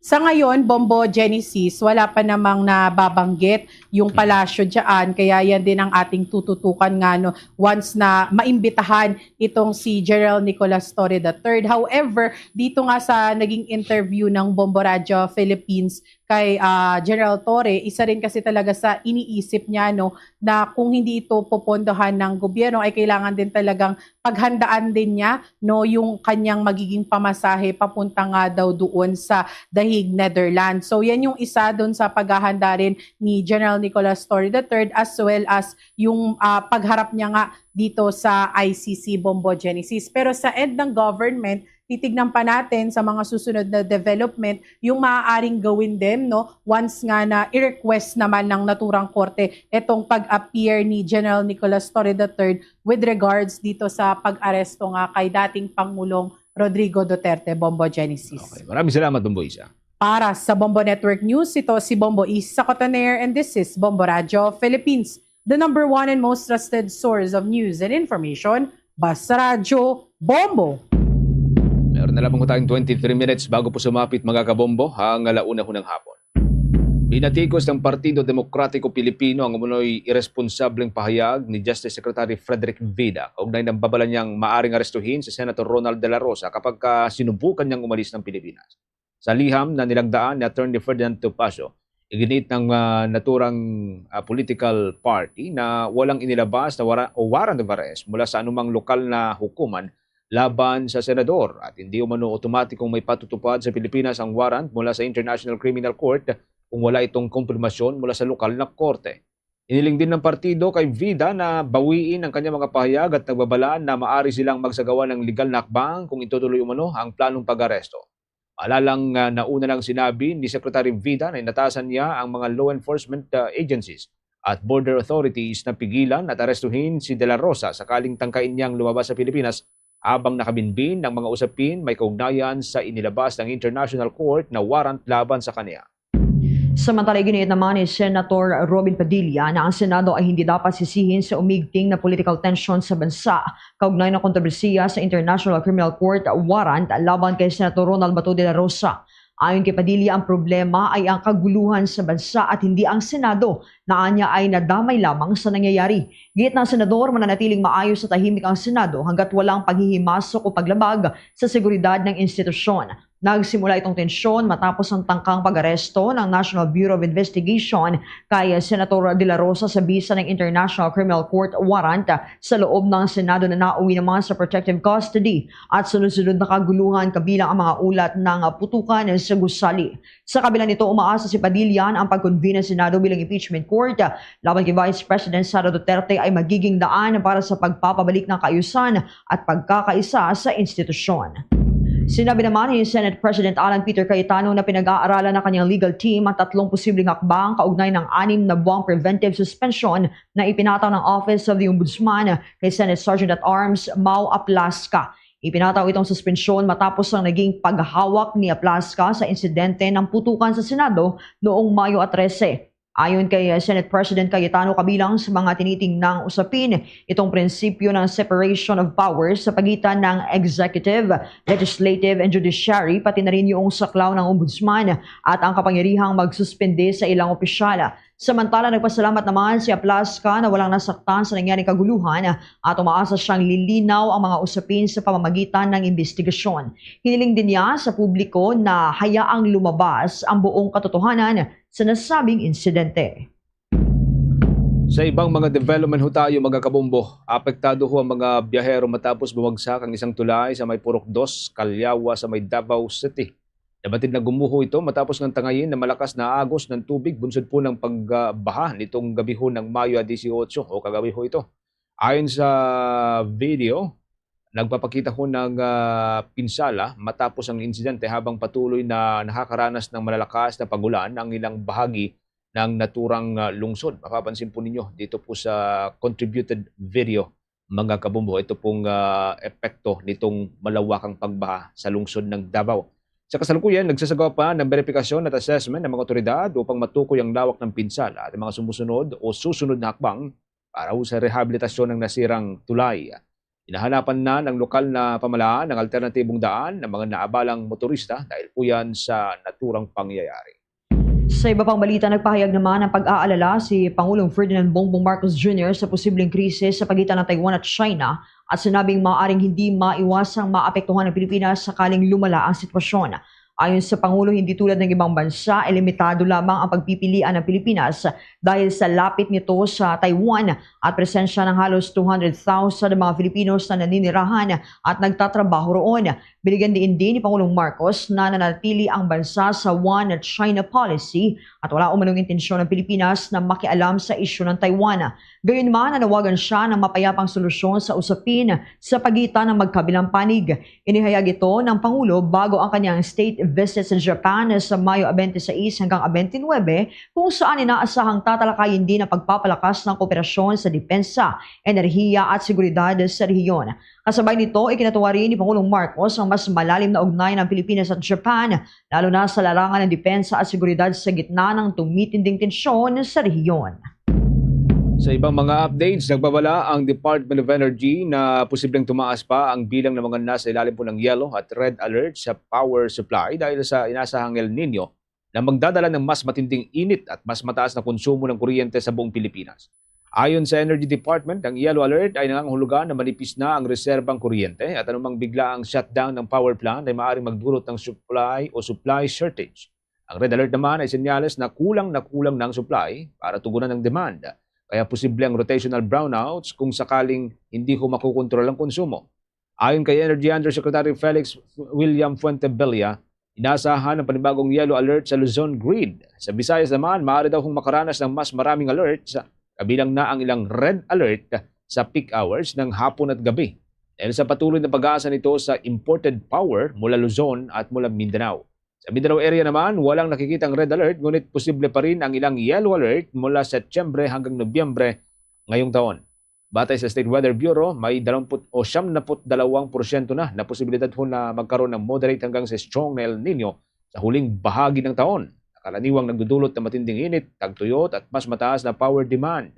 Sinabi rin ng Energy Department na nakipag-ugnayan na sila sa mga power generator at distribution utilities upang maiwasan ng malawakang brownout habang isinusulong din ang long-term solution tulad po ng bagong power plants at mas pinalawak na renewable energy projects upang patatagin ang lahat ng tatlong grid. Bombo International News. Sinabi ni United States President Donald Trump na nakahanda sana ng isang panibagong malawakang pag-atake laban sa Iran, ngunit pansamantalaan niya itong ipinagpaliban dahil sa posibilidad ng isang kasunduan upang tuluyang matigil ang sigalot. Ayon kay Trump, hiniling umano ng mga lider mula sa Qatar, Saudi Arabia at United Arab Emirates na huwag muna ituloy ang planong opensiba dahil mayroong seryosong negosasyon na isasagawa. Sa kabila nito, sinabi ni Trump na inatasan pa rin niya ang militar ng Amerika na manatiling handa para sa isang malakihang pag-atake kung mabibigo ang usapang pangkapayapaan.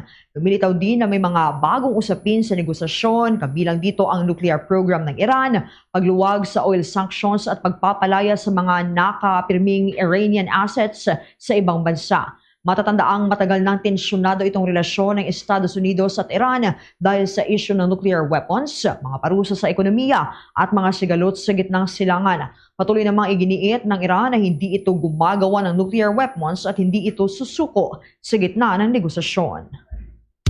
Bombo Sports News.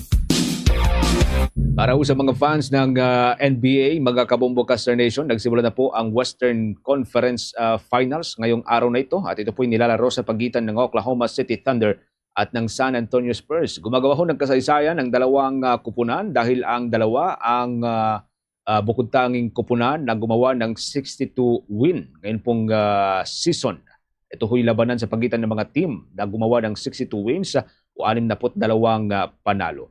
Inabot ng dalawang overtime ang gitgitang labanan, mga Kabombo, matapos ng mahabol ng Oklahoma City Thunder ang single digit na kalamangan ng San Antonio Spurs. Sa unang overtime, nagbuhos kapwa ng tig 17 points ang dalawang koponan kaya inabot ng ikalawang overtime. Pero sa ikalawang overtime ay napunta na ho sa Spurs ang momentum at ibinulsa po nila ang hanggang sa 5 puntos na panalo laban sa Oklahoma City Thunder. At mamaya, abangan po ninyo ang kabuang resulta po ng laban. Kasama na po dito yung figures o kulhusan mga nakuha ng bawat manlalaro ng Oklahoma City at ng San Antonio Spurs. Pero sa atin pong serye, mga kabombo, unang game, ito ho'y ibinulsa ng San Antonio Spurs. At ang serye ngayon ay nasa 1-0 pabor sa San Antonio Spurs. Update na po tayo sa mga balitang tinutukan ng ating mga provincial station, mga kabombo. Unahin po natin ang mga balitang tinutukan ho ng mga provincial station natin dyan sa may Visayas area. Ang prosecution panel spokesperson na si Representative Janet Garin, higinit na malaking hamon para kay Senate President Cayetano na harapin ang issue ng impartiality sa impeachment trial laban kay Vice President Sara Duterte. May update dyan ang Bombo Radyo Iloilo. Iginiit ni House Deputy Speaker at Iloilo 1st District Representative Janet Garin na malaking hamon para kay Senate President Alan Peter Cayetano ang usapin ng impartiality sa impeachment trial laban kay Vice President Sara Duterte. Sa panayam ng Bombo Radyo kay Garin na itinilagaring prosecution panel spokesperson, sinabi nito na may mga pangyayari umanong nagdulot ng pagdududa ng publiko kung magiging impartial si Cayetano sa paghawak ng impeachment proceedings. Ayon kay Garin, kabilang dito ang naging iso kaugnay kay Senador Ronald Bato de la Rosa. Matatanda ang umali ng batiko sa ilang senador, partikular si Cayetano, matapos umanong pigilan ng pagpapatupad ng ICC arrest warrant laban kay De La Rosa at tinulungan pa ito ng mga kasamahan niyang senador na makaiwas sa pag-aresto.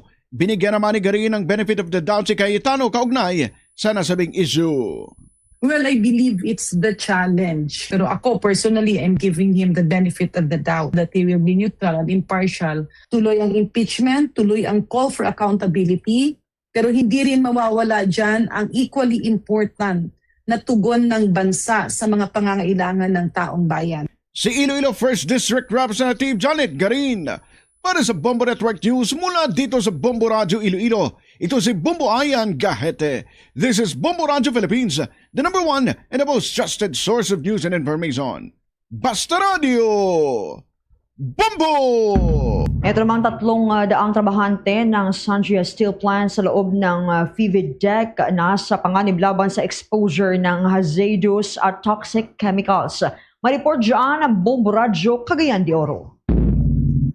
Nasa matinding panganib ang mga manggagawa ng Sanjia Steel Plant na matatagpuan sa PIVIDEC Industrial Estate, Taguluan, Misamis Oriental. Ito ang ibinunyag ni Department of National Defense o DND Secretary Gilberto Teodoro matapos niyang personal na inspeksyonin ang pasilidad ng planta kahapon ng hapon. Ayon kay Teodoro, maraming paglabag sa safety standards at hindi ligtas ang lugar ng trabaho, kabilang ang paggamit ng mga hazardous at materyales at kemikal na maaaring makasama sa kalusugan ng mga manggagawa. Dahil dito, sinalakay ng Armed Forces of the Philippines, Presidential Anti-Organized Crime Commission o PAOCC, National Bureau of Investigation at iba pang law enforcement agencies ang planta kamakailan. Kahit na natin si Tony ang may-ari dito at fake Filipino yan, ito tuloy pa rin ito. Hindi lang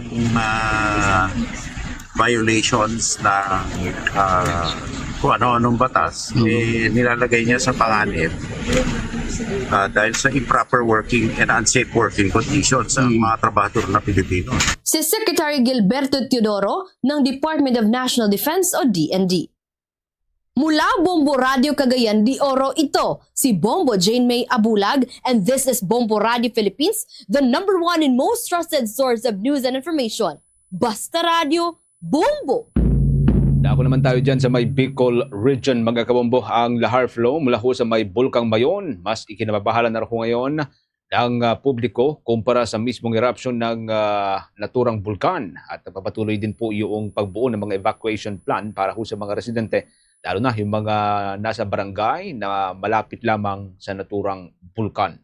May update po dyan ang Bombo Radio Legazpi. Itinuturing na malaking banta para sa mga residente ng Barangay Miisi sa bayan ng Daragalbay ang malaking volume ng volcanic materials mula sa Bulkang Mayon. Ayon kay Albay Governor Noel Rosal sa pagtatanong ng Bombo Radyo Legazpi na mismong nanggaling na sa Philippine Institute of Volcanology and Seismology na tila mas malaking banta na ngayon ang lahar flow kaysa sa mismong eruption ng bulkan. Resulta ito ng halos magkakasunod na lava dome collapse pyroclastic density current. Sinabi ng gobernador na kung sakaling makakaranas ng mga pag-ulan ng lalawigan ay posibleng dumausdos sa patungo sa populated area ang lahar. Dahil dito ay nakahanda na umano ang evacuation plan para sa mga residente ng Barangay Miisi. Sinabi ni Rosal na kung sakaling magkakaroon ng mga pagulan ay agad na ililikas ang maraming mga residentes mula sa naturang barangay upang maiwasan ang anumang hindi inaasahan na mga pangyayari. Ang tinatakutan natin ngayon galing mismo sa PBOX, hindi na yung eruption, yung lahar flow. Heavy rains or light rains that will trigger na pwedeng dumaan sa mas mababa na portion na pwedeng pumunta sa mga barangay. Kaya ngayon, nag-devise na kami ng evacuation plan. Number one, hindi naman sa tinatakot natin yung barangay Miisi. Pero we have to do that. Pag maulan, we have to evacuate kahit overnight lang. Yan ang ulat mula rito sa himpilan ng Bombo Radio Legazpi. Ito si Bombo Romela Sakayan Wandasan. And this is Bombo Radio Philippines, the #1 and most trusted source of news and information. Basta Radio, Bombo!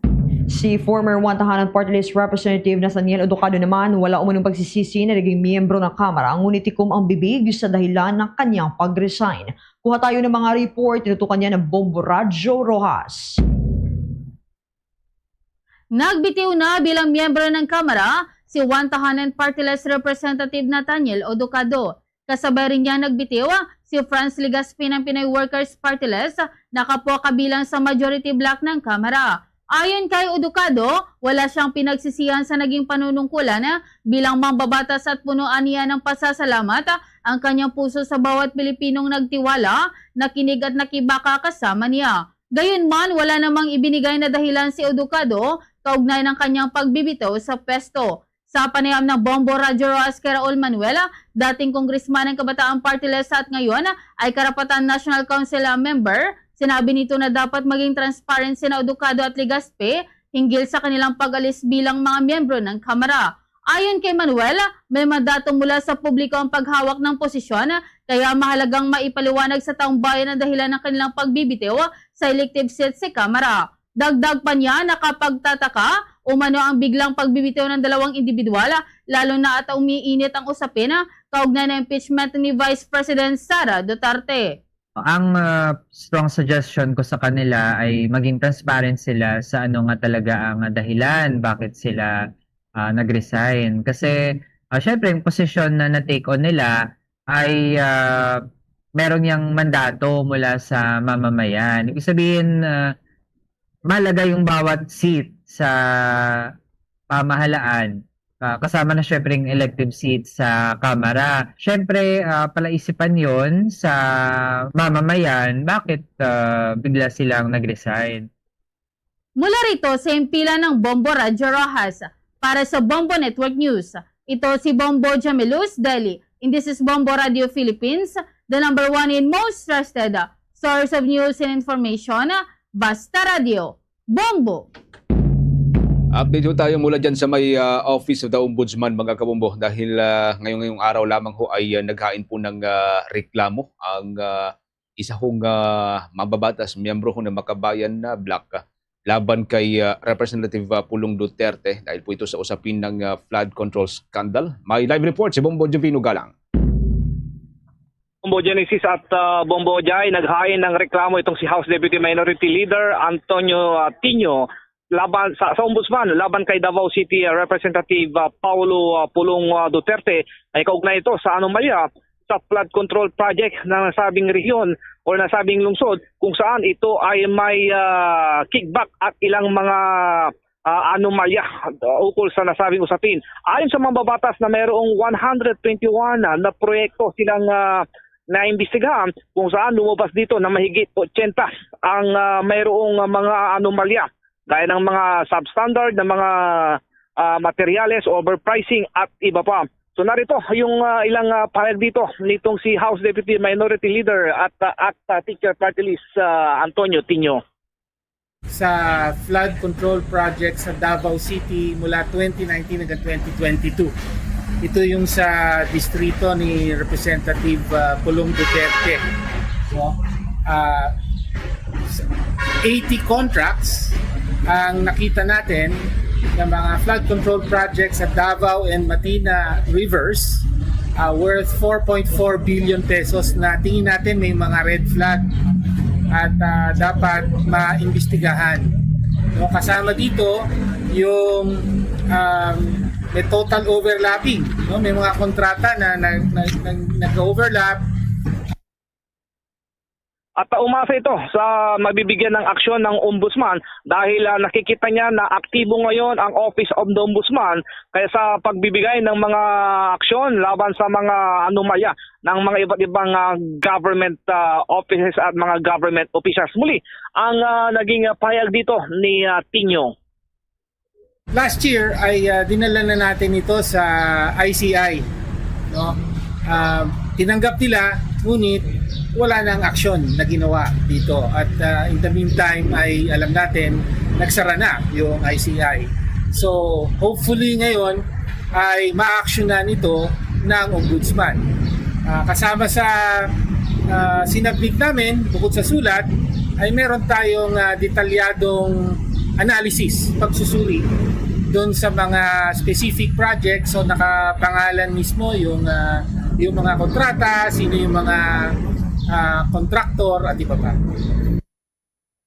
So yan, Bombo Genesis, and ito si Bombo Juvino Galang, and this is Bombo Radio Philippines, the #1 and most trusted source of news and information. Basta Radio, Bombo!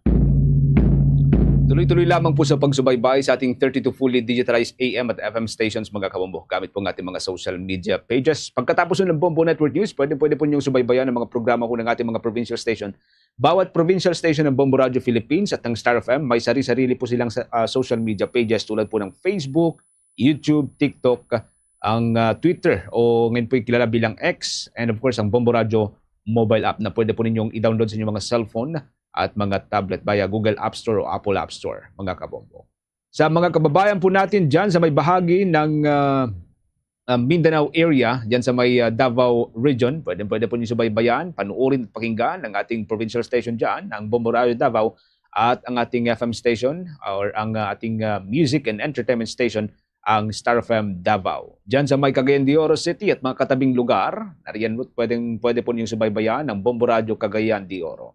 Para ho sa mga kababayan po natin mga Butuano na nakabase dyan sa may Mindanao area, pwede po ninyong subaybayan ang Bombo Radio Butuan. Sa mga kababayan po natin dyan sa may probinsya ng Sarangani at mga katabing probinsya, nariyan po ang Bombo Radio General Santos. At para ho sa mga Ilonggo speaking na nakabase dyan sa Mindanao, pwede po ninyong subaybayan, panuorin at pakinggan ang mga programa ng Bombo Radio Coronadal. Para naman sa ating mga listeners and viewers sa bahagi ng Bukidnon area, mapapakinggan at mapapanood ang Bombo Radio Malaybalay. Para sa mga Chabacano na riyan, ang ating news, music and entertainment station na Star FM Zamboanga. Sa bahagi ng Zamboanga del Norte, nariyan ang Star FM Dipolog. At sa Central Mindanao and Bangsamoro Region, nariyan ang Star FM Cotabato. At bago tayo magtapos mga kabombo Star Nation, narito sama-sama tayo in union with the prayer vigil for peace. Lord, make us instruments of your peace in a world wounded by conflict, especially in the Middle East, where fear, anger, and uncertainty continue to grow. We turn to God in humble prayer. May He teach us to bring healing where there is pain, love where there is hatred, and forgiveness where there is injury. Where there is division among nations, may dialogue begin. Where there is despair, may hope rise. Where there is darkness, may His light shine. Where there is violence, may courage for peace prevail. We pray for all countries affected by tension and war. May the hearts of leaders be calmed and guided toward justice, compassion, and respect for every human life. May they seek not conflict, but understanding. O Divine Master, teach us not to seek to be understood, but to understand. Not to be consoled, but to console. Not to be loved, but to love. For it is in giving that we receive, in pardoning that we are pardoned, and in letting go of hatred that we are born into true and lasting peace. May your peace descend upon the Middle East and the whole world, upon every suffering family, every frightened child, and every weary heart. We ask this through Christ our Lord. Amen. Luzon, Visayas at Mindanao at maging sa buong mundo, yan na pong kalipunan ng ating balitaan para sa pangtanghaling edisyon ng Bombo Network News, ang back-to-back winner sa Catholic Mass Media Awards bilang Best News Program. Mula rito sa News Center Makati, this is Bombo Radio Philippines, the number one and most trusted source of news and information, Basta Radio. Bombo! For the most trusted source of news and information, visit our website at www.bomboradio.com. Follow us on Bombo Radio mobile app, Facebook, YouTube, TikTok, and X, formerly Twitter. Like, share, and stay connected. Anytime, anywhere. Philippine Standard Time, impunto launa na sa hapon. Pabalik 3 sa aton sining pagpangalagad sa Bombohanay sa Uto. Sanbay sa kay Bombo Creel Miliesa ang Iloilo City Government kag ang Department of Public Works and Highways upod sa Department of Labor and Employment nagpatigayon sang sining kampanya para nga mahawanan, malimpyuhan ang aton sining mga kasubaan diri sa syudad sang Iloilo. Kag timing ini subong ginahiwat naton ini kay way pasang ulan ang ninlo sa aton sining mga kasubaan kay pagabot sa tigululan masaka naman ang level sang tubig ti mabudlay nang patigayon sang clearing sa aton sining mga creeks. Kag isa pa ti konbarado ning aton sining mga creeks kag abtan sang tingulan mabaha gini kay ti way na sang alagyan kapugok na ang tubig nga nagailig sa aton sining nga suba kay nabunura na iya sang basura. Check tabala ang detalye sang report with Bombo Creel sa report. Go ahead. Ginalunsiyara sa Iloilo City Government o diri ang partner agencies ng Department of Labor and Employment o kondole kag Department of Public Works and Highways o kon DPWH ang opla ng kontrabaha program sa Phase 1 sa Tigom River sa Barangay Tikod, Lapas ng Subong adlaw sa Mayo 19. Sa interview diri sa Bombo Radio kay Iloilo City Mayor Raisa Treñas iya diriging pahayag na ang nasambit na programa ang makabulig nga malimpyuhan diri ang mga waterways agod nga diretso ang dalagan sang tubig ug di malikawan diri ang pagbaha sa syudad sang Iloilo. Suno kay Mayor Treñas ang nasambit nga inisyatibo ang kabahin man diri sa preparasyon sang city government sa mga posible nga mag-abot nga mga bagyo kag iban pang kalamidad diri sa syudad. Kit inhibuloan man nato no nga base sa mga sunod kuno nga mga bulan may magasulod diri nga mga bagyo sa aton kiti amo na nga dapat subong pa lang no naga-prepare na kuno diri ang city government para hindi man kuno totally no nga maapektuhan diri ang mga pumuluyo sa syudad. Pahayag niya ang pagpanglimpyo diri sa palibot sa Tigom River sa distrito sang Lapas ang magapadayon sa sulod sang 31 days apang ginpanugyan sini nga sa mga pumuluyo hindi lang sa distrito sang Lapas kundi sa tanan nga barangay sa syudad nga manging responsable sa paghaboy sang ila diri nga mga basura kag pag-maintain man sang kalimpyo no sa mga waterways especially diri sa mga pumuluyo nga ti ang ila mga balay lapit balaw ara gid sa higad sa mga suba nga dapat kan maning responsable gid sa paghaboy kay once nga baha gani sila gid diri kuno man ang totally nga maapektuhan. So bilang man diri nga kooperasyon sa city government maging responsable ang mga pumuluyo amo gid ni ang panawagan niya City Mayor Raisa Treñas nga maging responsable sa paghaboy sang ila diri nga mga basura. Ginpahayag man man sang alkalde nga hindi lang sa distrito sang Lapas ang ining nasambit nga programa kundi ipatuman man ining sa iban pa nga district.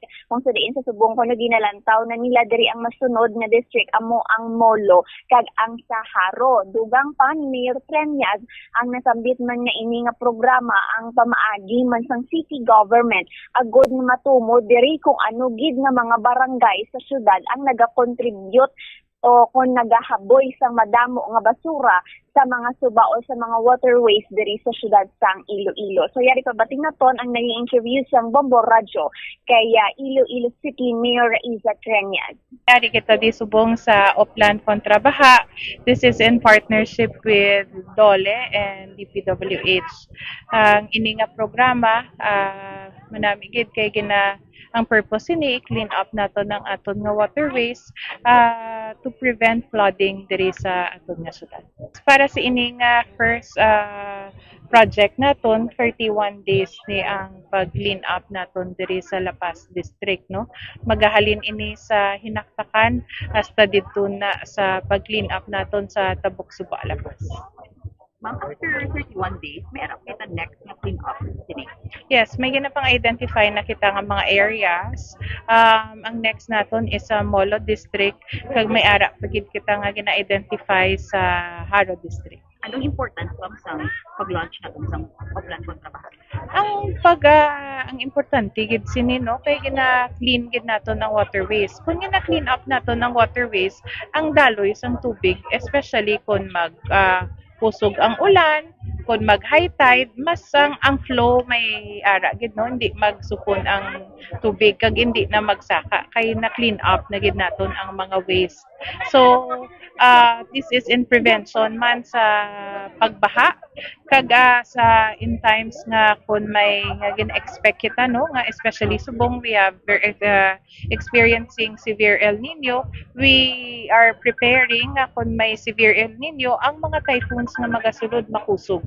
So kung makusog in a matter of minutes mataas na ang volume sang water, kung mataas ang volume sang water ti amo na ginapreparahan naton. At least kung may flow sang sakto makapanaog gilayon ang water. Except sa DOLE tupad ng mga members, ma'am, ano pa gid ang magapanguna sa pagpangilyo? Ang in partnership man ni sa aton nga Senro kag GSO diri sa Iloilo City. And definitely ang mga pumuluyong ang gin-encourage. Yes, no, every Saturday may ara kita clean up drives and I hope nga sige-sigihon naton yung mga clean up drives naton sa aton nga mga kabarangayan to make sure nga ang aton ni subong nga Oplan kontra Baha hindi lang hasta 31 days but ma-maintain gid sa kada barangay. Sa tanan nga barangays hindi lang siguro diri sa Lapas, we have to make sure nga ang aton nga basura ihaboy gid naton sa sakto. Ang mga barangay naton may na-identify nga mga areas kung diin kita pwede maihaboy ang mga basura naton kay may mga days kita kung saan o gina-pick up ang aton nga mga basura.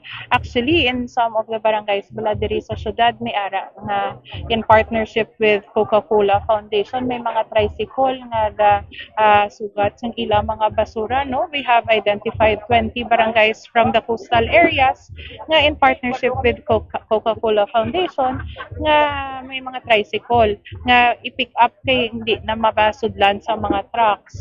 So I hope nga ihaboy naton sa sakto ang aton nga mga basura to prevent ang paglapta sang aton nga mga basura sa aton mga waterways.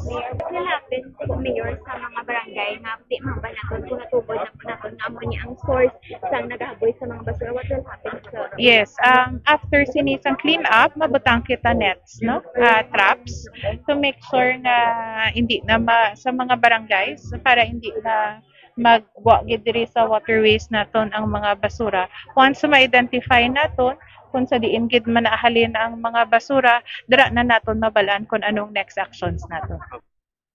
Si Iloilo City Mayor Raiza Treñas and as mentioned the Bombo Donino nga ti magluwas sa katapo sang Senro kag GSO nagbulig man diri ang membro sa nga dole tupad program sa pagpanglimpyo. So sila ini kagina sang aga nag-umpisa diri sang pagpanglimpyo man sa bahin sang Tigom River sa barangay Ticod, Lapas. Kagti sa pagpanglimpyo nila diri masubra duha ka truck gid sang basura ang nakuha diri nila, no, kaupod man diri ang personnel sang Iloilo City General Services Office o kon GSO as diri sa palibot gid sa nga Tigom River. As I mentioned nga sakop sang barangay Ticod at sa distrito sang La Paz.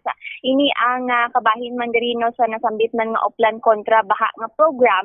Kag diri sa interview sang Bombo Radio kay Engineer Neil Ravena, ang head sang Iloilo City GSO, iya diri ginpahayan nga ibase sa ilang monitoring kono ang Haro River diri sa distrito sang La Paz ang may pinakamadamo nga basura. Rason nga diri kono sa lugar ging una ginapatukod o ginpatuman ang ining programa nga Oplan kontra baha. Kagsuno diri kay Engineer Ravena, kalabanan sa mga basura nga ila natipon or napangkuha diri sa palibot sang nasambit nga suba, kalabanan mga plastic kagti makita did kuno kag mahibaluan nga masami nga nagahaboy ang mga residente sa lugar diri sang mga basura kay ti may mga ara pa bala nga mga kuon nga fresh, no, nga mga basura mo modoning nga napangkuha nila diri kag may ara pagani kuno diri sa nga mga patay nga mga sapat, no, sa mention diri ni Engineer Ravena mga idik balab momodoni, so di din hibaluan kung patay lagi man inisang na bata or nalumos lang ini siya sa suba, but then amo ini nga mga klase sang basura ang ila diri nga natipon kag nakuha, no, sa palibot man sa nga ining Tigom River. Ginpahayag niya nga kung matapos na ang ining pagpanglimpyo maga-install ini sila sa nga waste traps kaga diri sa tanan nga mga boundaries kano sa distrito sang La Paz agod nga wala sang basura ang magalutaw-lutaw diri sa nasambit man nga suba or sa ini nga Tigom River. Kagti mas ma-identify kuno diri kung sa diin gid nga barangay nagahalin ang ining mga basura, kung diin kuno diri ang may pinakadamo nga mga basura agod nga mahibaluan kagti matumod kay ti kung mangkuton kano sa aton nga city government ang ining mga barangay officials nagamansig tudloanay kano ini sila kung diin gid man nagahalin ang mga basura. So para matukoy or matumod ma-identify magabutang ini sila sa nga waste traps kag ini man ang kabahin nati para hindi maglinapta ang mga basura sa ining nasambit man nga suba. Kag tigin pahayag niya diri nga maga-monitor man ang GSO, no, diri sa may distrito sang La Paz sa mga basura man diri nga ilangan na ginapanghaboy man, no, kag as we mentioned 31 days na siya nga magapadayon ang pagpanglimpyo kag maga-monitor diri ang GSO para man ma-maintain nga hindi bala magbalik-balik nga naglimpyo sila sa buong adlaw pagkasunod nga adlaw madamo naman sa mga basura. So para ma-maintain gid diri ang kalimpyo kag matotally, no, nga madura ang ining mga basura sa Tigom River sa maya distrito sa La Paz. So ipabati naman naton ang naging interview sa nga Bombo Radio kay Engineer Neil Ravena, ang head sa nga Iloilo City GSO. Ang program is Oplan kontra baha, no? So this started actually sa Rizal, La Paz, sa creek naton. Then we identify diri sa city nga ang Haro River ilabi gid diri sa La Paz district tamaan ka no gid ka kadamo sang basura. So we recommended nga diri ang i-launch ang Dolitupad nga program sa Oplan kontra baha, no? So nag-meet kita sa DPWH together with Dole Regional Office 6. So si Doc Xiaotong ang ato nupod. So we launched this project and program para ma-clear gid naton ang Haro River, no. So purposely ma-clear namon ni ang Haro River para ang waterways naton hindi ma-impede ang flow sang tubig coming from drainage system nga that will cause ang pagbaha, no. So and at the same time, ang isa natong ka-purpose nga kung ma-clear ta na ang Haro River, ma-install kita sang sang waste traps, no, sa tanan nga boundaries sang La Paz district. This is to ensure nga ma-identify namon kung diin ang sources sang basura kay kung kaisa nagatinudloan ay sila kung diin nga barangay nagahalin ang basura. So most importantly, kung ma-clear naton, ang waste trap will identify kung diin nagahalin ang basura, kung dira sa ini nga barangay, particular nga barangay gahalin kag nagadamo ang basura nga naga-accumulate, then ipatawag nato ng mga barangay officials for technical conference para nga ma-address nato ng problema naton kung sino nagahaboy sang basura sa aton suba. Subong ang doli tupad nga beneficiaries, ang una gid nga nag 35 kabilog no nga doli tupad beneficiaries. Amo ni ang unang team no nga conduct sang clean up drive sa aton nga launch or launching. But however ang GSO kagang Senro ari subong to augment no, especially for the trucks and logistics no. We provided kita nang provide sang PPEs, ang City Health ang nag-provide sang doxycycline for prophylaxis no kay ti nag-ubog sila sa maygo nga tubig. So hindi gid malikawan although we provided sang butas nga extra large no para nga hindi sila mabasa. But to be safe para sa ila, maghahatag kita sa pagi sa City Health sang orientation para ma-administer man ang paghatag sang doxycycline para sa prophylaxis. Kagduwa na ka-track actually ato na collect from this area. Again, instruction na naton sila nga ang organic waste ipahigaron, i-separate kay more i-emphasize naton ang plastic no, plastic waste nga ma-recover gid sa aton river. So kag na-identify namon may mga patay nga sapat no nga na-recover, I think daw duwa gid ang na-recover namon. Kag ang isa pa nakita namon may mga fresh nga tippings nga ginhaboy. So ginputos pa sa plastic tapos ginaboy. So definitely ongoing ang throwing of waste sa aton river. Actually, we will call the attention sa mga kapitan if may presence no sang baboyan sa area. If that is the case, i-investigar naton kung really dito ang source sang mga gin-dispose no nga patay nga sapat sa aton river. Siya Engineer Neil Ravana ang head sang Iloilo City General Services Office Bombodani no. So amo ini nga magluwas diri sa may Tigom River sa Barangay Ticod, La Paz.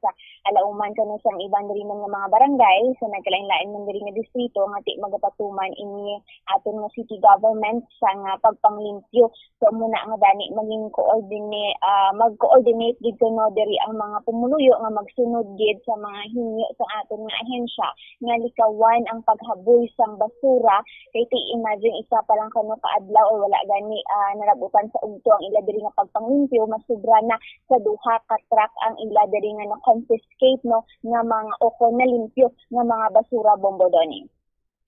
So ginpili nila ang barangay Ticod, La Paz kay ambot lang kon sa bilog nga syudad or dra lang sa distrito sang La Paz amo na ang na-identify nga may pinakamadamo gid nga basura Bombokrel.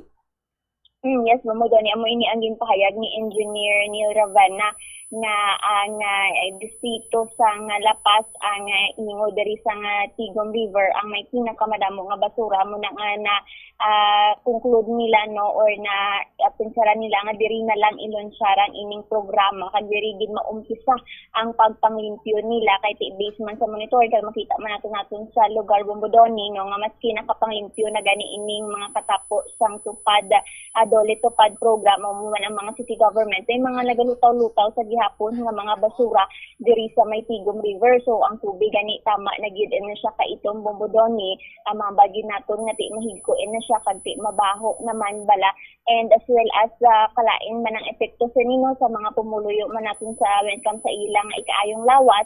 So muna nga aside sa mga programa sa mga inisyatibo sa aton nga city government kani mag-coordinate naman kuno ang aton nga mga pumuluyo para nga ma-maintain gid no ang kalimpyo sa aton nga mga river hindi lang diri sa distrito sang La Paz, Bombodoni. Okay, although in fairness sa mga pumuluyo dira sa may area sang Ticod, La Paz, may section lang yabi sang Haro River nga nagalabay sa dira sa ila or nagaagi sa dira sa ila pero hindi man iya sang Botsilingon nga ang Ticod, La Paz na amo ang pinakasaprat sa dira nga barangay kay base hindi man niya gani halin sa Ticod, La Paz ang mga basura nga ina kundi nag-ilig from upstream kung ano nga mga barangay ang ginaagyan sang silang suba nga dira nag-tripon sa may Ticod ang mga basura nga halin sa babaw to Bombokrel Yes, Bomodoni.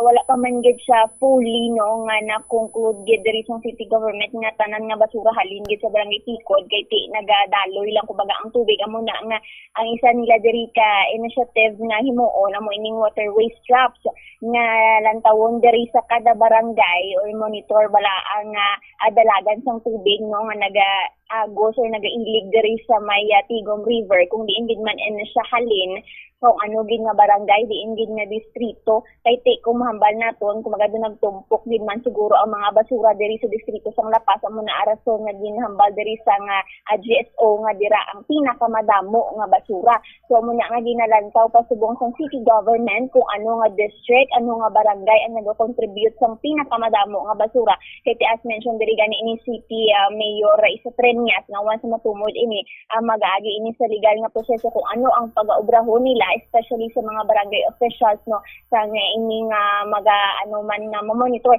nga barangay kung diin ginagahalin ang mga basura Bomodoni. Oh, pero ti kung ikaw derabi barangay official sa sira nga barangay may section sang suba nga nagagi sa inyo kag hindi man niya sa imo pagpati hindi man niya halindra sa inyo sira nga barangay ang basura nga ang mga residente mo way nagatampok sang basura sa suba. Simple man na bombokril mo. Kuan bala suruya to kun diin ang dulunan sang barangay da sa babaw nyo din ang dulunan ninyo sa suba da kag dra butangan sang waste trap kay kun may halin gid man sa takas nga mga basura nga nagabuslog dra sa inyo saluro na to sang waste trap sa babaw. Ang problema dra karon kay tiway sang may nasalod sini nga basura sa babaw ang imo sini nga ginbutang nga waste trap pero may mga basura gyapon sa inyo sini nga suba or sa section sang suba nga nabilong sa inyo sini nga barangay bot silingon sina inyo gid mga residente nga haboy sang basura sa suba kay way sa may nagailig halin sa babaw mo. Yes, Bomodoni. So, amo gid na ang atikang sa nga GSO as well as ng city government naton ang ining waste traps kay amo gid na kuno ang makatumod kung diin diri nga barangay nagahalin amo na nga ti naga-coordinate man ini sila sa mga barangay officials naton especially sa barangay kapitan nga para ma-monitor man diri kag para mahambalan man iyang ila diri nga mga pumuloy ilabi na bala ang mga may mga agricultural bala nga business Bomodoni especially ang mga babuyan dira no sa kilid man sang balay nila ay nakita gani naton lang ati may ara sa mga patay nga mga idik so amo na nga maging responsable diri sila kag hindi lang kuon ihaboy lang tanan nga mga basura no sa ila diri nga at Tigom River man sa ginaagyan man sang ini nga Tigom River kag para ma-monitor man Bomodoni kag ti mahatagan bala sang nagkakaigo gid nga pinalidad kung sino gid man ang nagahaboy diri nga mga barangay sa nga basura sa Tigom River Bomodoni. By the way, ang mga dole tupad beneficiaries ning amo ang nagatrabaho dira mga taga Tikod tanan or may mga aring nag-augment from other areas Bombokril? Ang kabilugan mo ni ina sa distrito sang Lapas. Kay mostly kagina mga barangay kapitan nato naghalin sa nagkalain-lain nga aning barangay sa district sang Lapas. So ang ining program kagina gin kadtuan sang mga pumuluyo no sakop gid sang District of La Paz and sa mga masunod naman nga programa Bomodoni siyempre sa lain naman ini sila halin nga mga district Bomodoni. Ti mayo ni kay ang mga dole tupad beneficiaries nga daan ni Bombokril sa iba niya nakangko na ni sang notorious nga image nga ang obra nila ni puro panilhig lang kuno abi sa karsada tapos lawig pa ang pamuyong ko panginhawa kag pandikwattro sang sa ila sini nga panilhig pero ti area at least kita naton nga may klaro gid nga mihurang ila sini nga trabaho Bombokril. Yes, Bomodoni no. Makita na to nga ti nagaparamalhas gid ang aton kagina nga mga tupad nga mga members, mga beneficiaries nga ti makita naton kaginang aga as mentioned man ni Engineer Ravenna alas 5 pa lang kanu kaina sang aga. Nag-umpisa na ini sila sang pagpanglimpyo kag ti makita man naton sa lugar nga ti totally gid nga nalimpyuhan nila na mga hilamon, mga basura, kaga as mentioned 35 ml sila kadina nga nanglimpyo upod man ang personal sa GSO kaga Senro. So muna nga may nagatrabaho gid man ang aton diri nga dole tupad nga mga beneficiaries mo doni. Sige. Ini si Bombo Panisales Milieza and this is Bombo Radio Philippines, the number one na most trusted source of news information, basta Radyo Bombo. Maraming salamat sa kay Bombo Crela Milieza sa gindulong sini nga report. Maayo gid ini karon nga lihok kag mapuslanon gid ini nga lihok nga subong pa lang ating adlaw way pa nagabot ang tingulan nagapanghawa na kita sa aton sini nga mga suba. Kutob sa mga areas da nga na-identify nga nabaw na kay ti tambak na sini ang basura, dapat mapang diklag, ma-clear ang ining mga debris na dra kay sus makakulol ba pag abot ya sang tingulan kung mag-amo ng sitwasyon sa aton sini nga mga kasubaan kag magabubong mamunog sini nga ulan, madalasang flash flood, no? Kaluluoy lang ang mga areas dira sa palibot nga manubo kay malapawan sang tubig. Di speaking sang baha ho, kundriya sa aton sa may syudad kag probinsya sang Iloilo nagapinitensya kita sang tuman kapaang nga panyempo nga nagapangamuyo na kita nga mag-ulan man kun tani para mabugnawan kita sa iban karon nga areas sa aton sini nga pungsod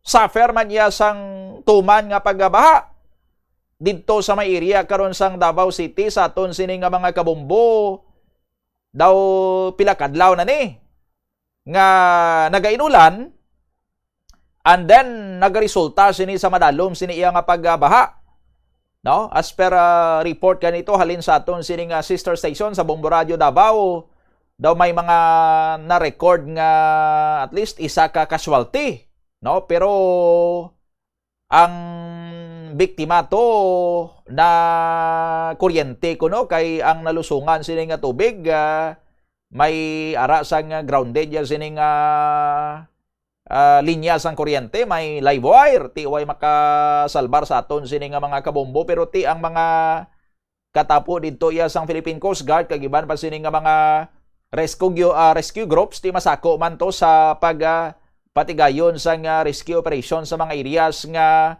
way gid magdahom-dahom, golpe lang sumakang tubig sa ila sining mga lugar nga ginbahaan na iya sila bangod sa mamunog sining pag-ulan kag madasig lang nga pagsaka sang level sang tubig. Ti ambot lang kun resulta ini sang mga drainage man dito nila sining barado or basi mamunog ilang yang ulan nga bubo dito sa may area sang Davao rason nga bisan ang mga residente ito nakibot man sa gulpiada yung pagsaka sang tubig. Pero may ara sang mga paminsar nga siring nila ti basi kag resulta man isang palpak nga mga flood control project sa may area sang Davao City. Kay ti nabutang man karon niyo sa spotlight ang syudad sang Davao kay sinilang aga si Alliance of Concerned Teachers o CONAC Teachers Party List Representative House Deputy Minority Leader Antonio Tinio ginpangabay sa ombudsman nga imbisigaran ang ining nagalabot kuno sa 4.4 billion pesos nga balor sang flood control projects sa 1st District sang Davao City bangod sa ginapahayag sini mga irregularidad, no? Pareho sabi sa may mga overlapping kuno nga mga kontrata, may double funding, kag ang iban may mga missing sini nga mga project details. Ti ang Davao City 1st District Distrito ini ni Congressman Paulo Pulong Duterte, ang utod ni Vice President Sara Duterte Carpio. Suno kay Tinio, na review sang iya sining team ang nagalabuod sa 121 ka mga flood control contracts nga gin-implement sa nasambitan sining distrito from 2019 to 2022. Ti during ini sang administrasyon sang iya sining amay ni former President Rodrigo Roa Duterte under sa Department of Public Works and Highways ang ini nga mga projects sa masobra 120 nga ni ka mga flood control contracts. According kay Tinio, may nagalabuot kuno sa 80 nga nagapakita sang mga red flags o kung makaduluda. Sa 80 ka mga kontrata nga ini kuntingbon ang bilis ang mga proyekto nagalabuot sa bilyones pesos. Ano ang mga nakita diri nga mga red flags o kung mga makaduluda sini sa mga datos, mga detalye sini nga mga projects? May ara sang duwa kuno ka mga kontrata nga may total overlap nagalabuot sa 135 million pesos ang bilis sini nga mga kontrata nga ini. Mga kontrata ini nga ginpunduhan ang construction sini sa parehos lang kuno nga river sections, parehos lang nga porsyon or sections ang suba. Ti may pagduda basi duplicate ini. O isa lang ka project, iti isa man lang ka section mo, nagparehos lang sa duha ka mga kontrata. No, ti gaduda kan daytinyo basi kuno kag isa lang ka project bala kadua bayaran or may ghost project man. May ara man sa ginaligar double funding. No, lain pa giniya sa total overlap, may double funding pa gid. Nagalabuot sa 115 million pesos. The same project nga nag-appear duwagid ka beses sa 2020 nga General Appropriations Act o kun GAA. No? The same project kadua nagtuhaw sa 2022 sining GAA kag gin-award sa duwa ka lain-lain man sining nga mga kontraktor. Pero same project lang according sa kay Tinio. May ara man sang mga nagabaylo-baylo sini ang lokasyon. No, may 8 ka projects amounting to 425 million pesos tanan nga gin-implement sa lokasyon nga lain ya kuno sang sa gina-authorize or gin-authorize nga location.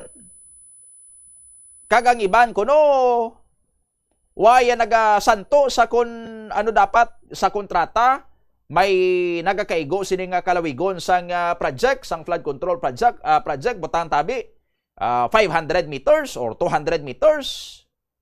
Pero sa aktualya mas malipot, no? Basi tag 100 meters lang o tag 150 meters lang ya. Tiway nagasibo sa kun anong nakasaad sa kontrata. Pero ang nabayad niya sa kontraktor, kumplito man. Why nagkabos? Ang bayad kumplito pero ang project kabos. Oh, may ara man sa mga contracts without specifications kuno. Nagalabot sa 3.56 billion pesos. 65 tanan ka mga kontrata allegedly kulang-kulang sa mga detalye. Why isang station number, why isang na-specify nga project length or kung ano ka lawig or kalaba ang proyekto. Ti bangod sina budlay i-verify kung indeed amogid man na ang project o kung basi possible mga ghost projects ti hindi ma-verify kay ti may mga kulang-kulang sini nga mga detalye. May ara man sang napulo ka mga kontrata, lain pagid ning mga kontrata, nagalabuot sa 623 million pesos pero wala sang authorization or wala yan naghalin sa General Appropriations Act or sa aton sini nga national budget. No? Wala sang corresponding line item sa GAA. So raise ini karon sang questions nga ano basi unauthorized ining expenditure nga ini or hindi otorisado ang pagpundo sa mga projects nga ini pero ginsigi lang. And may lain pagid another 10 contracts pagid amounting to 713 million pesos tanan nga incomplete ang projects, nagapabilin nga unfinished, bisan nga tinuig na ang naglipas sa ila sini nga expiry dates. Supposedly tapos ng kontrata, pero until now way gyapon matapos ang proyekto. No? May araman nga ginbutang lang sa report 100% complete na kuno. Pero may ongoing yapon nga marka. No? May araman sang project sa may mati na Pangi Bridge 3 ini kuno. Na report nga 64% nga complete pa lang. Pero 5 ka tuig na ang kontrata. No? And may ara sang alleged congressional insertions. May 49 sa 80 diri ka mga makaduludan nga mga proyekto nga mga congressional insertions kuno. All concentrated sa 1st Legislative District sang Davao City or sa distrito ni Congressman Paulo Pulong Duterte. Davao City ang isuryahan ta abi nyo bala. Abi nyo diri sa Iloilo pero abi ko gani gina-engineer ang ginaisurya ko Iloilo nga mga projects mo kay kun ano tong senaryos Davao ho daw amo-amo man diri sa aton sa may syudad kag probinsya sang Iloilo. No? Amo-amo man diri sa may syudad kag probinsya sang Iloilo. Daw ilisan mo lang ang lugar, Davao City, Iloilo City, or ibutang mo province o Iloilo, no? Daw amo-among man, no? Amo ning siling tanga while ang ara karon sa spotlight sentro sa mga imbestigasyon sa anomalya sa korupsyon mga Duterte because maybe may mga sarabton ginman sinidri, no? Base may ara ginman sang ghost project dito sa Davao City. Amo ni nga ginaimbestigaran subong. May anomalya ginman dito, may mga substandard projects. Pero ang mga naga-investigate gani ni hindi niya sila sang mga santo gid or mga santa gid. Kay nga ti sila ni sa ilang mga ugsaran may mga sagbot man ni. Oh, imbestigaran nila ni ang mga flood control projects ito sa may area sang Davao City. No? Ang senaryo dito sa Davao City hindi man maglayo sa senaryo sa aton diri sa may syudad kag probinsya sang Iloilo. Damo man mga kontrata ding supposedly humana nag-expand na sang nagliligad pa yasin nga mga tinuig until now ay gyapon mahuman. Ongoing gyapon. Oh. May mga possible nga mga ghost projects man diri. May ari man diri sa mga projects nga basi may double funding man. May ari man diri sa mga projects nga makita matuod hindi sang ghost project. Pero ang supposedly nakasaad sa kontrata nga dapat 500 metros ang kalabaon sang proyekto. Tapos ang ginuman niya nila 200 meters lang or 300 meters lang. Oh, nasintruhan lang subong ang mga Duterte kay ti natunan niya nga kontra administrasyon sila. No? Pero way man niya kita din nagasiling nga kay bangod kontra administrasyon nang sila, dapat hindi na sila pag-imbestigaran kay salaan politika ang sa likod sini. Imbestigaran sa gyapon No? Kung may kinawat sila, may kinawat sila, dapat nila ina nga ibalik or sukton sa ila. Pero hindi ya kita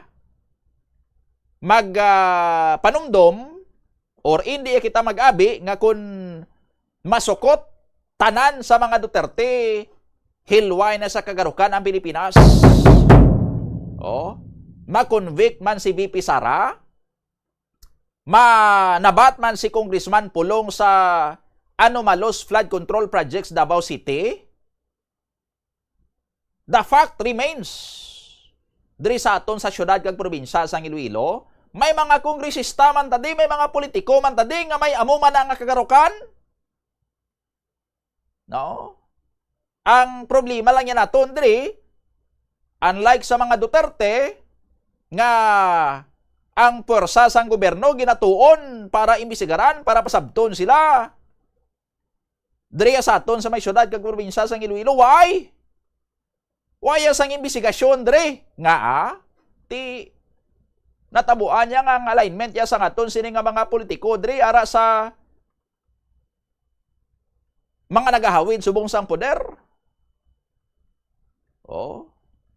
Ara sa mga nagahawid subong sang poder, si Senator Jinggoy Estrada ti filean sang kaso sa DOJ kay may involvement sa flood control anomaly ti ano abi kay di mag-upod si Senator Jinggoy sa administrasyon mo. Oh. Pero ti diri sa aton sa may syudad kag probinsya sang Iloilo, anong nagkakatabo sa aton diaw sa mga flood control projects di, sa mga infrastructure projects di, amo-amo man na sa ila. Oh, galing kaya mga politiko yan ato nabi di, kabalo mag-dilap sa dapadapa sang makagagahom. Oh, amo na nga waya sila masikaran di, pero ti hindi kita magpaminsar nga ang aton sining kampanya, no, for accountability sa aton sini nga mga public officials matapos kon makonvict si Sara Duterte, mapasabat ang mga Duterte, no? Kay bisan magkala-convict pa na sila, bisan mapangbawi pa ina sa ila, no? Magapabilin man sa gihapon nga diriya sa aton sa syudad kag probinsya sang Iloilo, may mga dapat man kasuhan di, may mga balawion man kita diri sa aton sini nga mga politiko nga nagapakuno-kuno nga kuno abi sila iya matinlo. 40 minutos ang nakaligad sa takna nga launa. Standby kay sa aton sini nga pagbalik, dugang pagid sini nga mga balita kag informasyon pagkatapos lang sa mga pahanumdom. Plazuela de Iloilo Billboard of Activities for May 17 to 23, 2026. Delighting you with a great and wide selection of old songs has always been their pleasure. Kag sila magabalik sa ining Mayo 23, Sabado, sa concert at the Plaza presents the Technocrats Band, kicking off alas 6 ng gabi. Sa tion sa musical show, napulo ka mga matahom nga Plazuela de Iloilo mags kag madamo pang iban ang igaparaffle sa mga suki sang Plazuela de Iloilo. Sa Mayo 24, Domingo, ginaagdang tanan nga mangin kabahin sang Eucharistic celebration nga pagahiwaton sa Latolda sa among adlaw alas 11 sang aga. Sa tion sang Holy Mass, pangayoon naton sa Ginoo nga hatagan niya kita sang kabakod nga malampuwasan ang internal kag external problems sang aton pungsod. Plazuela de Iloilo, we remain to be one with you in the common hope for a better community and a progressive country in 2026. Tanan kita mayara sang mabulig agud pakibatuan ang climate change. Magamit sang bag nga pwede magamit sang liwat-liwat agud mabuhinan ang plastic bag nga ginahaboy. Bangod dinhi nagatugas ang greenhouse gases. Ikaduha, hindi masami magamit sang computer. Kung 4 ka oras lamang sa isa ka adlaw ang imo nga paggamit sang computer, makabuhing ka na sang carbon dioxide emission nga 83%. Ikatatlo, kung malapit man ang imo nga kaladtuan, mas maayo nga maglakat o kung magsakay na lang sa bike. Magluwas sa makakinot ka na, mabuginan pang polusyon nga nagatugas ang climate. The Farmers Bazaar, your traditional public market with the touch of Plazuela Dos, ang isa ka lugar nga gintukod sa tion kag sa kasagsagan sa COVID-19 pandemic nga may tinutuyo nga maghatag sa imo sang safe marketing experience. Subong nga ang COVID-19 hindi nagidman dako nga pamahog kag nagapakadto na kita sa next normal. Rest assured nga ang Farmers Bazaar will further evolve agud nga magpadayon sa paghatag sa inyo sing satisfying marketing experience. The Farmers Bazaar. Sa lower level, tara na pahamtang ang fish, poultry kag meat section para naman sa inyo mga kinahanglanon nga prutas Utang kagiban pa, magbisita sa upper level, pinaagi sa paggamit sa hagdanan o kung sa pagkadto direkta sa parking lot. The Farmers Bazaar, your traditional public market with a touch of Plazuela Dos. Limitahan ang pag-charge sa devices. Hindi pagpabayaan nga naka-plug ang phone, laptop o kung tablet kung puno na ang battery. Yun o kung i-unplug gilayon kung tapos na. Makakinot ini bisan gamay lang per device. Ilabi na kung madamo ang empleyado sa opisina.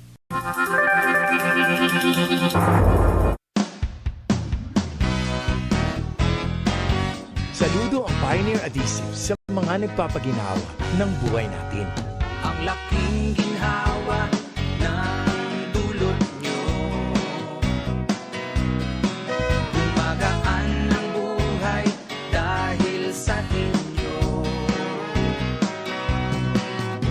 Latero, tubero, panday, mekaniko, antero, sapatero, karpintero, pintor, kaminero, relohero.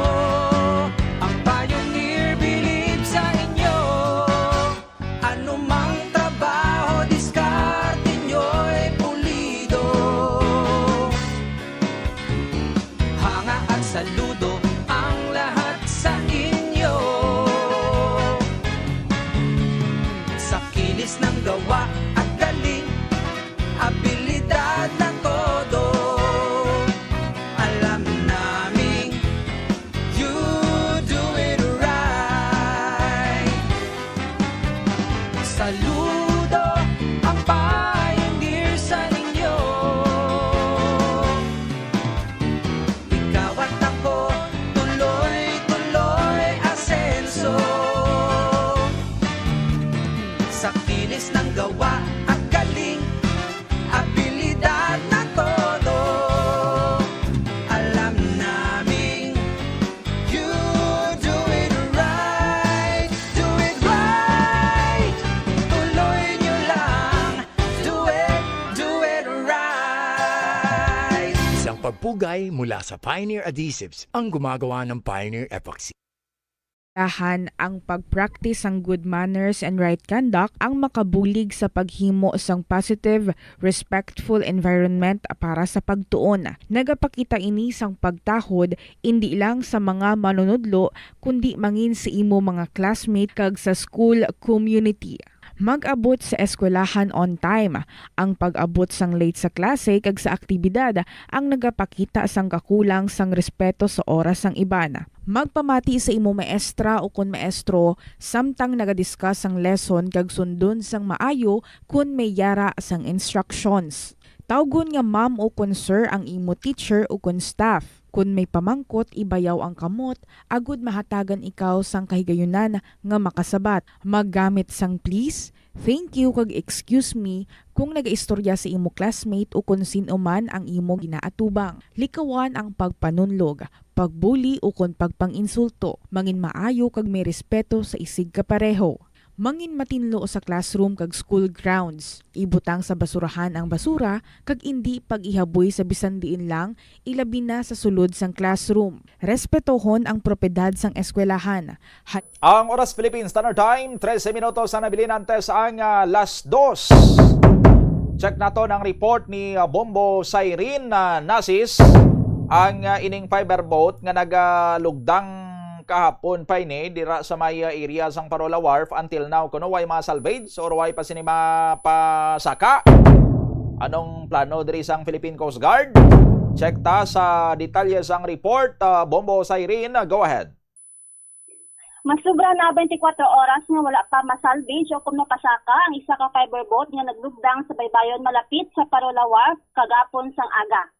Sa interview kay Lieutenant Eliza Jean Lubigan, PCG, Acting Substation Commander sa Iloilo City, nakipag-coordinate sila sa scuba tech agod magpadala sang technical divers bangod eksperto ini sila sa underwater operation. Kagsuno man sa iya, alas 9:45 sa bunga aga sang nag-abot ang grupo sa lugar agod magkandak sang assessment. Kag May baluan man nga ginbutangan sang mga otoridad sang oil spill boom ang area kung sa diin naglugdang ang fiber boat bilang paglikaw sa posible nga paglapta sang oil spill sa dagat. Wala man ini naghatag sang peligro sa mga nagalabay nga mga barko kag sakayan kag gidabanta nga yara sa 5 ka metros ang kadalumon sang parte nga kung sa diin naglugdang ang fiber boat nga naghamtang kung maghalin kita sa Parola Wharf padulong sa area kung sa diin naglugdang ang fiber boat mga 280 meters halin sa Parola Wharf pakadto sa lugar kung diin naglugdang ang fiber boat. So, yari ang pahayag ni Lieutenant Junior Grade Eliza Jean Lubigan, PCG, Acting Substation Commander sa Iloilo City. May isang porter na lumapit sa aming Parola PDI team na reporting nga na may nagkaroon ng submerged na fiber boat at the Mulyuluni area. So anong ginawa natin sa Coast Guard natin, ma'am? So immediately sir, nag-respond naman yung tropa and at the same time nakipag-coordinate kami kaagad sa ating Marine Environmental Protection Group and at the same time sa CDRMO. Okay. So parang abandonado na pala to, no? Hindi naman siya abandonado sir na term but siguro to be safe, not operating pa lang sir. Yes, so hindi siya abandon totally. Wala naman tayong na-record na may tao sa loob na nasugatan or ano, ma'am? Yes sir, wala sir kasi actually sir the fiber boat is not operating and unattended when the incident happened. Okay. So hindi naman siya nakadisturbo sa ibang mga sakayan na dumadaan dyan sa area? No sir, malayo naman siya dito sa ma-traffic na area sa Parola Wharf. Nandulang siya sa katabi ng mga naka-dock lang. So hindi siya nakakasagabal sa marine traffic. Okay, so sa ngayon, andyan pa sa area. Pero iaangat natin yan, ma'am. Yes sir.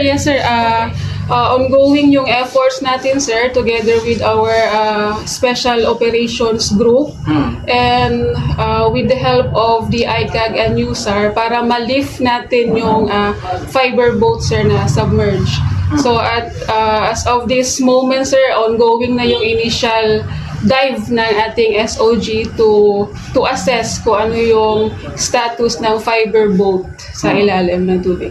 Nagwo-worry dyan sa nangyaring paglubog nitong fiber na baka daw may oil spill, alam mo naman na malaking problema. Ito, anong assurance ng Philippine Coast Guard natin ngayon? Well, actually sir, sa time pa lang na nangyari yung reported na submerge, nag-coordinate agad tayo sa ating Marine Environmental Protection Group and sa ngayon sir, to make sure na walang oil spill na mangyayari, nakapag-deploy na tayo ng ating mga spill boom.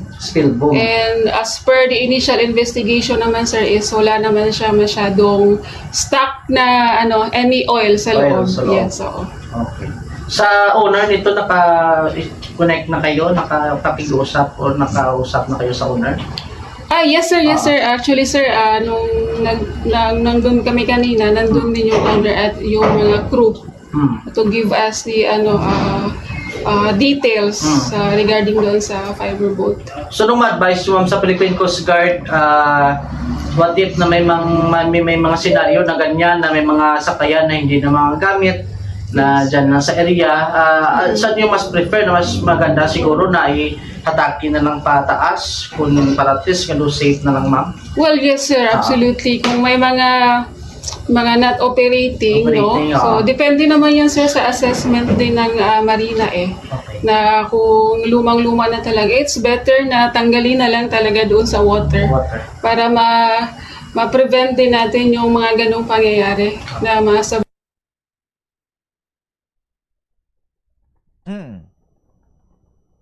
Nabatian si Lieutenant Junior Grade Eliza Jean Lubigan, PCG Acting Substation Commander sa Iloilo City. Bombo sa Irene. Pag-check So, nyo dito, Bombodani, nahibulaan man.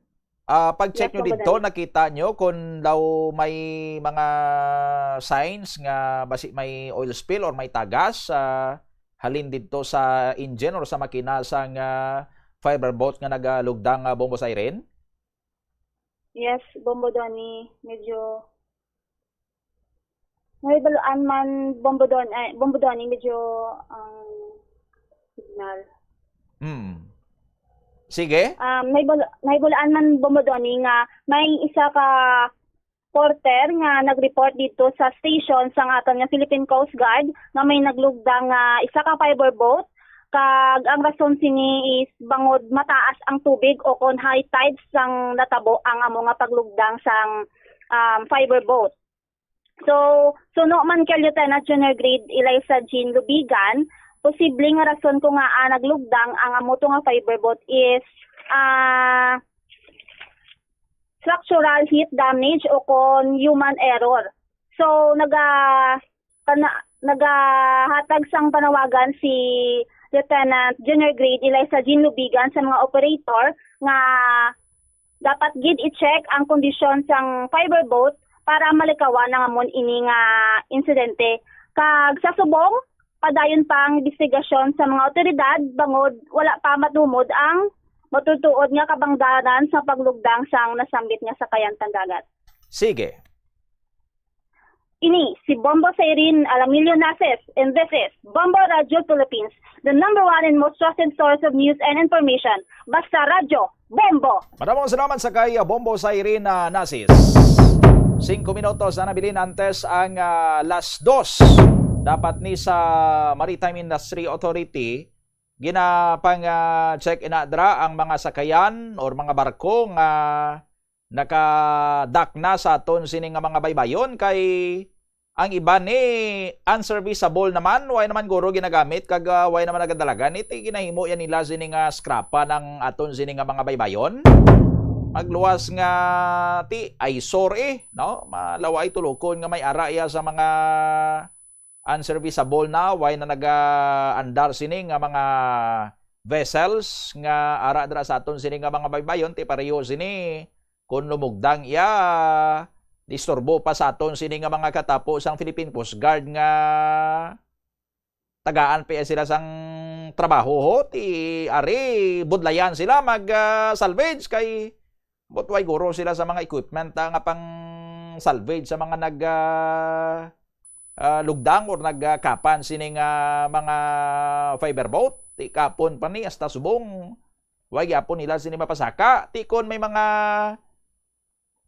tagas pa ni sang langis kung nagtagas sa iya sini nga makinato sa dalom ti another halit sa aton sini nga environment. So kung way na malang sa mga purpose ang mga sakayan, ang mga barko nga nakadak padra sa aton sini nga mga pantalan, ipahimos na lang sa mga operator sini. O dalon to sa ila or ipakilo na nila sa scrapan, hindi nga paisambayon pa yan nila dra sa aton sini nga pantalan nga magkatuga pa na daya sang risgo basi makadisgrasya pa ina dra sila sa ulihi. Ti pahimo sa ila kay ila ini nga mga kagamitan or ila ini nga mga panag-iya dra no. Daw pareho niya karon nga ang ila sini nga mga sasakyan nga way na nagandar, way nagadalagan i-parking lang yan nila sa kilid sang karsada kag hindi pa sa tubang sang ila sini nga balay kundi sa tambi pa ya sang balay sang iban sini nga tawo. O irresponsable ya ini nga sa part sa mga operator dra sang sini nga mga sakayan nga kun way na mala naga alandar ng ila sini nga mga sakayan or mga barko no, hindi pa yan nila sinipag himuson, tagaan pa yan nila sa ulihi sang problema ng aton sining mga otoridad. 3 minutos ang nabilin, antes ang last 2 sa hapon, gin pasar sang Sangguniang Bayan sang Banwa sang Pabia ang resolusyon nga nagkilala sa kay former Iloilo City Mayor and now DILG Undersecretary for Public Safety Jed Patrick Mabilog, no, kahapon ining sesyon sang Sangguniang Bayan ang nag-sponsor sang nasambitan sining resolusyon.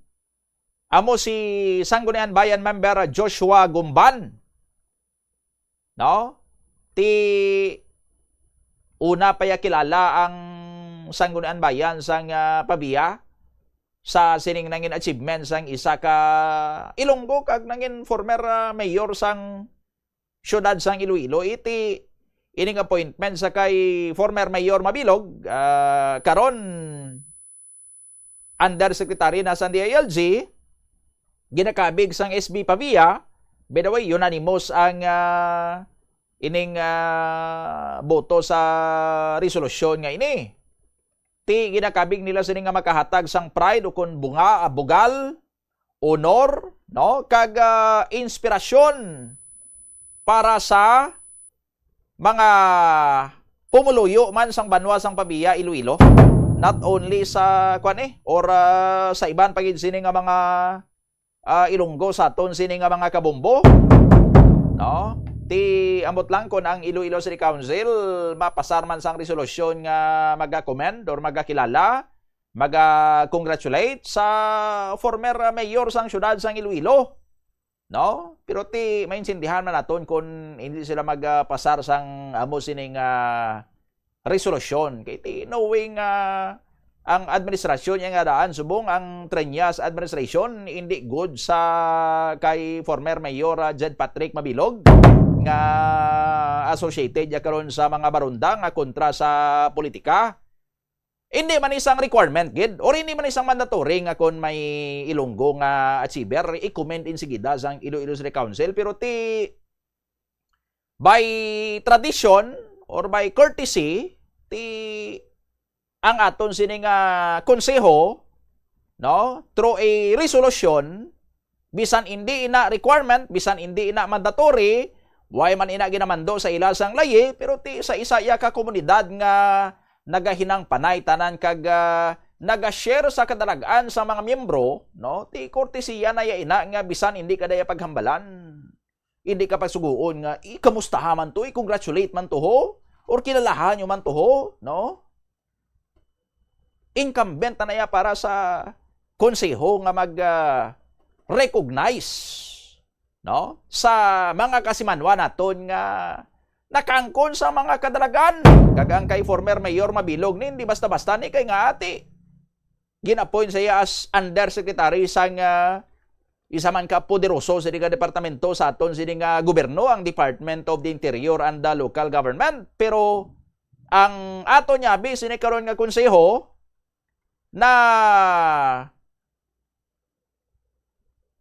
acquire na yang ining image nga daw bitter, no? Bitter sa aton sini nga mga kabombo. Bitter sa achievements ang iban nga hindi nila sinikalyado sa politika Mismo ila gani sadto nga vice mayor, no? Nga napilian nga mangin national president or chairperson sang ilaman sining grupo, no? Kung hindi ko magsala daw vice mayor's ligato or national or yang national movement or yang legislators, no?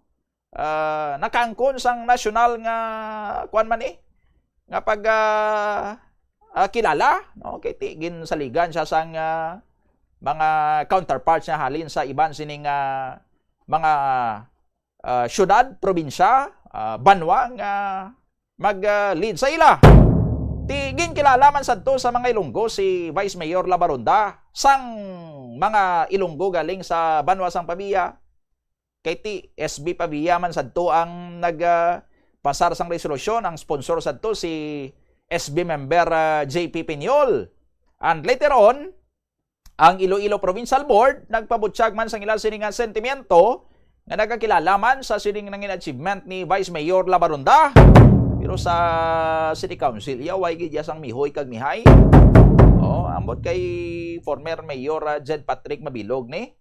No? Pero way taman niya ginasugo ang council nga pasara ka mo da sang resolusyon, no? Ato niya observation lang naton ini. Sa aton sini nga mga kabombo nga naga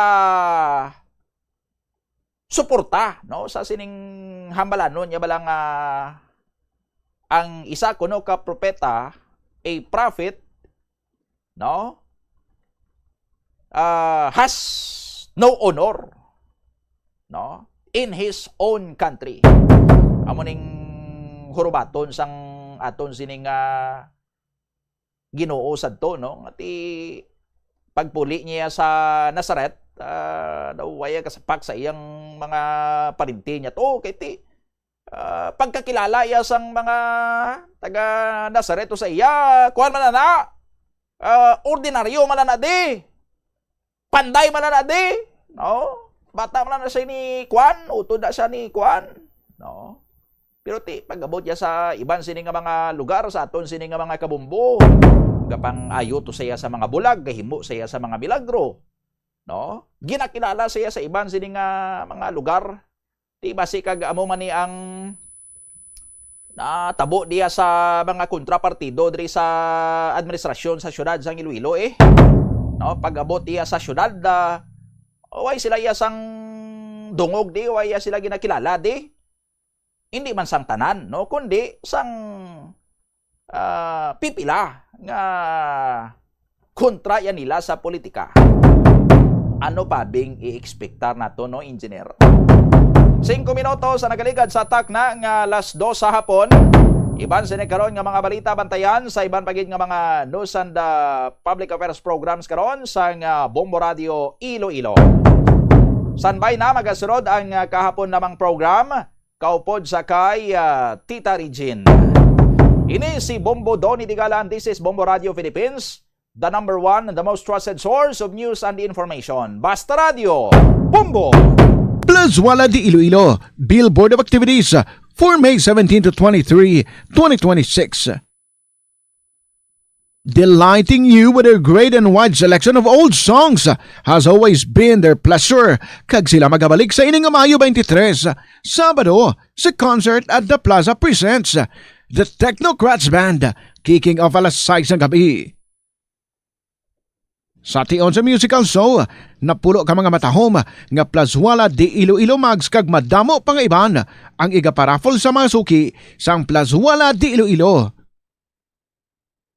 Sa Mayo 24, Domingo, ginaagdang tanan nga mangin kabahin sang Eucharistic celebration nga pagahiwaton sa Latolda sa among adlaw alas 11 sang aga. Sa tion sang Holy Mass, pangayoon naton sa Ginoo nga hatagan niya kita sang kabakod nga malampuwasan ang internal kag external problems sang aton pungsod.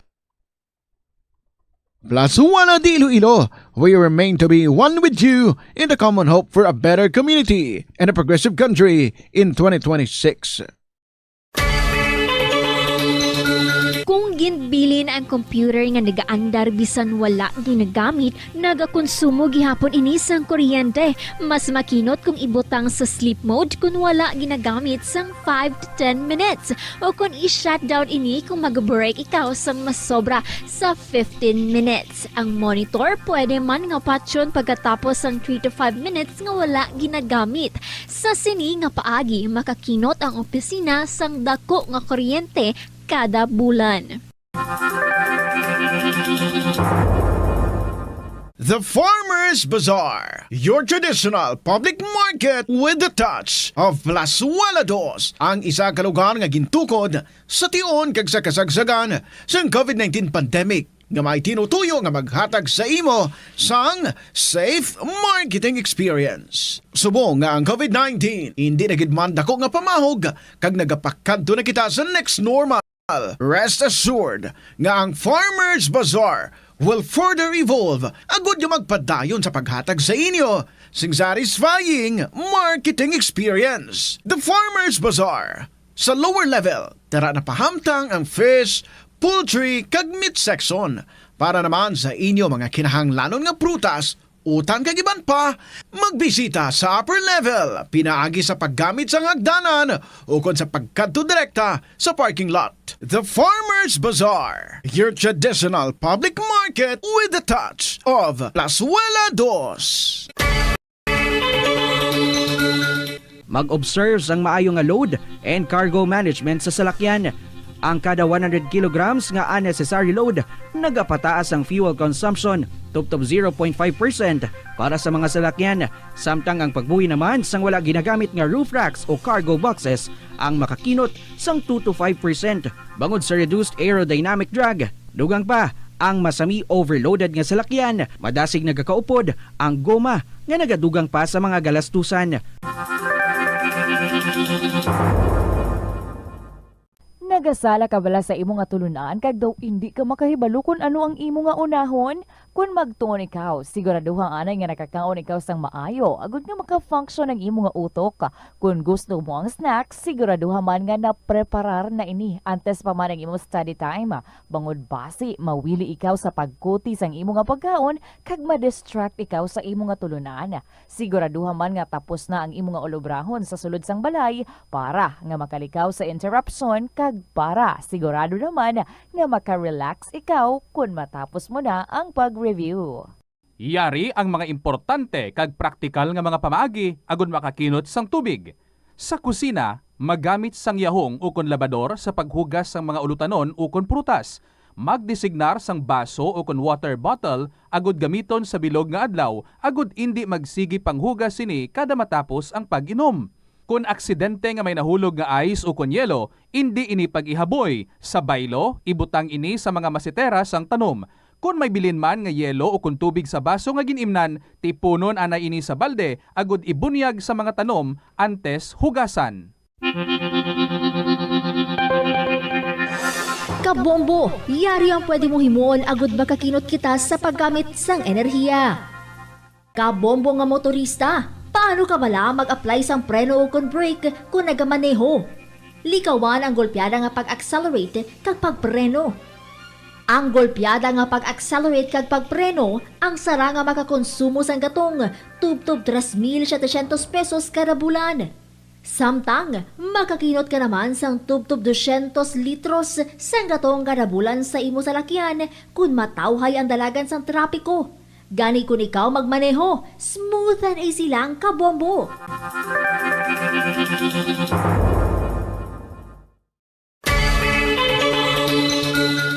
Dako bala permi ang imo balayran sa kuryente bisan abi mo. Malaka man lang kamo nagagamit sang appliances? Basi may vampira sa inyo balay. Hindi ini vampira kaangay ni Dracula nga nagasuyop sang dugo. Ini amo ang vampire power. Madamo nga mga appliances kaangay sang gadgets, chargers, microwaves. Kagiban pa ang nagakonsumo sa gihapon sang phantom energy bisan naka-off na apang nakasaksak pa. Gani siguruha nga na-unplug gid ang appliances. Kung wala na ini ginagamit, magluwas nga likaw sa disgrasya, makinot pa sa bulsa. Mas nanamian bala ikaw magtuon sa balay ipaanggid sa eskwelahan nga madamo ang tawo? Isa ka panugyan para epektibo ang pagtuon sa balay, amo ang pagpangita sa designated area agud nga matiniran kung ikaw nagasulat, nagabasa o kung nag-review. Pwede man nga lamesa sa kusina o kung sa desk sa go sang inyo nga balay, pero hindi gid maghigda sa imo nga katre samtang nagatuon. Ini bagod nagakatemptar gid ikaw nga magpiyong-piyong, tubtub nga dalayon na ikaw nga matulugan. Siguraduha man nga malimpyo kag organisado ang lugar nga imo ginatun-an. Siguraduhon nga matinlo kag maayo ang kondisyon sa mga appliances, pareho sang electric fans kag air conditioners. Kung puno sang yabok ang mga ini, mas mabudlay sila mag-function gani mas madamo nga kuryente ang kinahanglan para makahatag sang pareho nga kabugnaw. Halimbawa, ang electric fans tinluan ang mga blades kag grill para mas mabaskog ang hangin. Sa air conditioner naman, tinluan ang filters kag i-check ang refrigerant para hindi mauyang ang kuryente kag mas mabugnaw ang hangin nga ginabugas sini.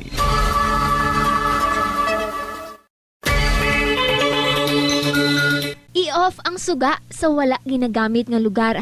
Patsyon ang suga sa restrooms, pantry, hallway o kon meeting rooms kung wala sang tawo. Mas makinot inis sang sa pabayan lang nga nakabuk. Ito ang Bombo Radio Philippines. fully digitalized. Numero 1 sa balita, komentaryo, drama at serbisyo publiko. Bombo Radio Philippines. Bombo Radio Philippines. Unmatched. Number 1 and most trusted source of news and information. Basta Radio Bombo. Good afternoon sa inyo tanan mga kabombo. Ari na naman ako. This is Tita Regine. Welcome na sa Kahapon Lamang program on a Tuesday. Kamusta na kamo dira? It's May 19, 2026. Kag today, we're hoping nga makadamo-damo kita no, sa mga letters nga ating nga ma-share sa inyo sa sininga hapon. And who knows, basi, isa na ang mga gin-share nyo man nga stories diri ang ating nga mabasahan. So, salamat, Gid. And to those nga managpalad sa ilang mga istorya, hulat-hulat. Sa iban nga wala pa nato nila basa nga mga letters, ginapang isa-isa lang nato nina. Ginapasunod lang nato nina. Anyway, obdanay kita sa sininga hapon and I'm so happy. Kag-happy man ako because hindi amo na kainit ang ato nga panahon. Nga aman, may guom-guom and kagina tupagid ang ulan. Although dali lang gid siya. Kag hindi gid amo na kabaskog. Anyway, okay na. Blessing na ina.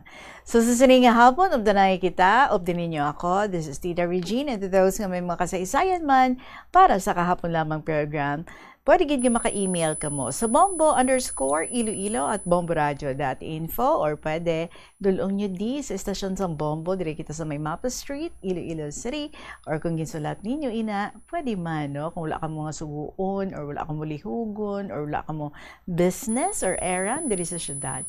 Pwede gid mapadala ang mga kasaysayan sa Bombo, care of sa Kahapon Lamang program, DYFM, Bombo Radio, Iloilo, Sky City Tower, Mapa Street, Iloilo City. Ari na, Sanday Eduardo Miraflor Jr. and Jasmine Gatoslao para sa Ambahanon, Someday When I Am King. Sa liwat, this is Tita Regine welcoming you sa Kahapon Lamang program. Good afternoon.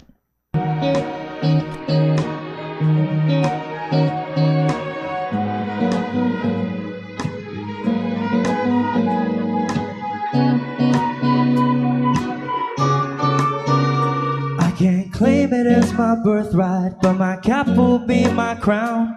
The broom will be my scepter, and the stool will be my throne. The doves will be the horses with the prince and princess of her own. The shack will be a castle, and a kingdom will call home. We don't need the red carpet in our humble royal ball. We'll be rulers in our slippers, dancing in our wooden floor. In our simple regal banquet, let's forget the silver spoon. Promise I will cook your favorite and we'll dine under the moon. Please hold on, my queen. Soon we'll live the dream. In a different realm, my fate will change. It's more than just pretend, 'cause in our hearts don't bend. You and I will reign someday when I am king. We don't need a bed of roses, the curtain is our purple robe. My arms will be your mattress, I'm your blanket from the cold. In our rags we'll look majestic as we lord our little world. Our love will be our treasure, more than all the pearls and gold. We have fought so many battles to earn a palace in the sky. You have been my shield, my armor, and you never left my side. Now it's only fair, my lady, that I will give you the life, the one that you deserve, and the one that we're deprived. Ooh, please hold on, my king. Soon we'll live the dream. In a different realm, my fate will change. It's more than just pretend, 'cause in our hearts don't make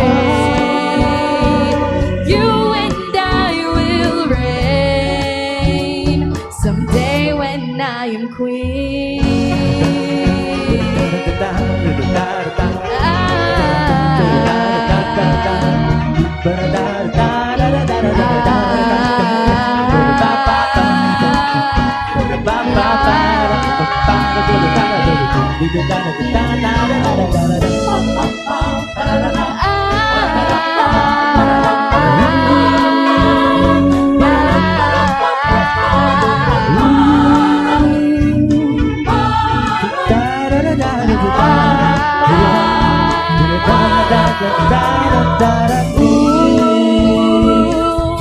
hold on, my queen. Soon we'll live the dream In a different realm, my fate will change. It's more than just pretend. 'Cause in our hearts domain, you and I will reign someday when I am queen. Someday when I am king, 20 minutes after 2 o'clock, well, diretso na kita ha sa pag-enjoy sa mga istorya. May ari nga i-share sa aton this afternoon si student mom of Lambunaw, dear Tita Regine.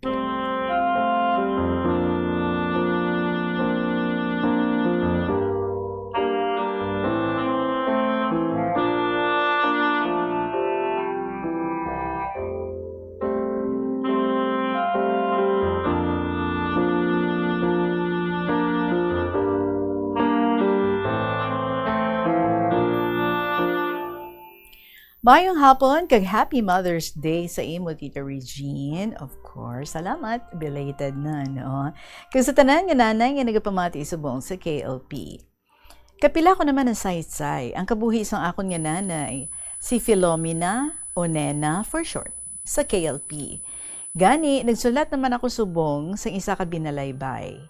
Gindali-dali ko lang inisulat sa bunga adlaw, Sabado, agud ilihog ko nga dalo ni Gracious sa Bombo Radyo. Masimba ako buwas. Kag isa si Gracious sa mga pianista namon sa church.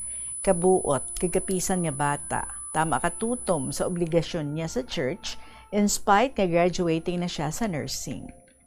Allow me also, Tita Regine, nga i-greet ko kag i-congratulate ang tanan nga womiso nga nag-attend sa Womiso Progress nga gin-hold sa Doan Baptist Church dira sa city from Wednesday to Saturday of this month, May 6 to 8.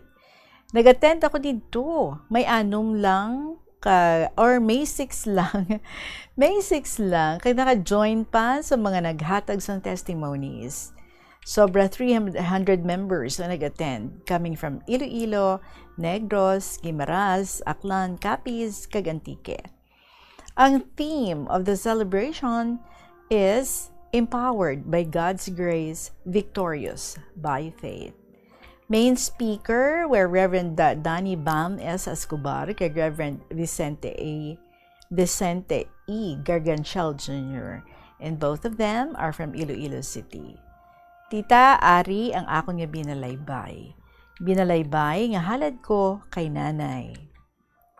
Nanay, bisan dugay ka na nga nagbiya sa sining kalibutan, dabuhi ka man gihapon sa akon panumduman.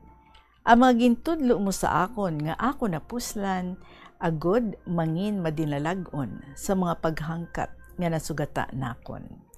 Sa adlaw-adlaw sang akon kabuhi, ikaw ang gabay ko. Do bituon nga nagahatag kasanag, diin man ako magkadto. Mga maayong pamatasan nga ginpabalon mo, nagahatag katumanan sa mga damgo ko. Ang pagkamainubuson nga ako natuman, halin sa pamataasan mo nga ako nakitaan. Naghatag sa akon sa madamo nga abyan, kag nangin rason sang akong dakong kalipay. Ang pagiging mapisan nga gintudlo mo sa akon, dako ang nabulig, agud magtingkad, kabuhi nakon. Sa balay man o sa orobrahan, ako ninigin padayon, amo ina nga nag-uswag, pangabuyan nakon. Nadumduman ko pa sang gamay kaming mag-urutod, sa imo pagpanglaba o pagpangluto, kami imo ginaupod-upod, kag ginpakita sa amon ang pag-obra sang bagay-bagay, agud amon sundon, kag sa padayon, matun-an. Gani subong, wala kami mabudlayan sa pagpangabuhi namon sa sining kalibutan, Bangod madamo nga bagay ang amon natuunan, halin sa imo o amon nga nanay. Kagalabi sa tanan nga natun-an namon sa imo, amo ang pagtahod kag pagpalangga sa aton Ginoo. Ginpahadlok mo kami sa kalain sang sala, agud magtarong kami, kag sa aton Dios kami magtaha. Nakita namon sa imo ang maayong pamatasan, mainabyanon, mabinuligon, sa mga nagakinahanglanon. Bisan pigado man gani ang aton pangabuhian, wala makapugong ini sa pagbulig mo sa iban.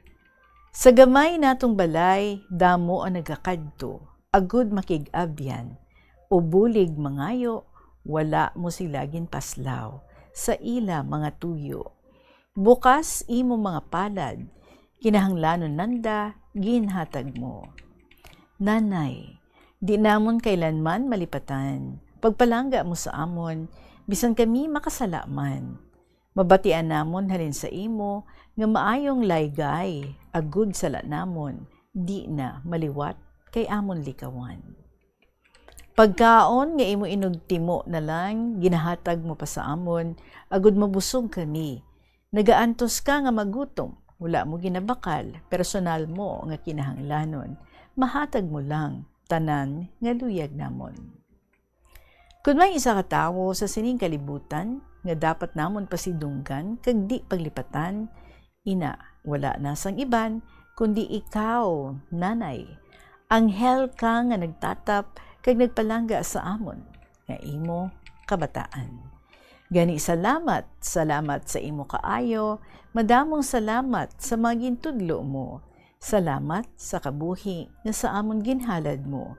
Baganihan ka nga magapadayon nga buhi sa amon nga mga anak mo. Sa inyo nga nagpamati sa subong nga tion, pangabay ko lang, tani, inyo dumdumon. Ang inyo mga nanay nga nagpangapudlay, agud mahatagan kamo sang kalipay kag kadalagan. Kung nagamasakit man ang inyo nanay subong, tatapon sanda, liguan, pakanon, sa ila kaluya, kamo ang ilabaston, agud padayon nga mabuhi, tuytuya sanda, palanggaon. Mabuhay, mabuhay ang tanan nga nanay, palangga namon kamo, gani padayon lang, kadalagan sang inyo mga kabataan, kadalagan man ninyo o amon mga nanay. Tita Regine, tani paagi sining binalaybay, manginlabi kita nga matinatapon sa aton mga ginikanan. Kaindi tubangod sa ila, wala kita kakita sa sining kalibutan. Sa liwat, Happy Mother's Day to all. Bye and God bless. Sincerely, Student Mom of Lambunaw.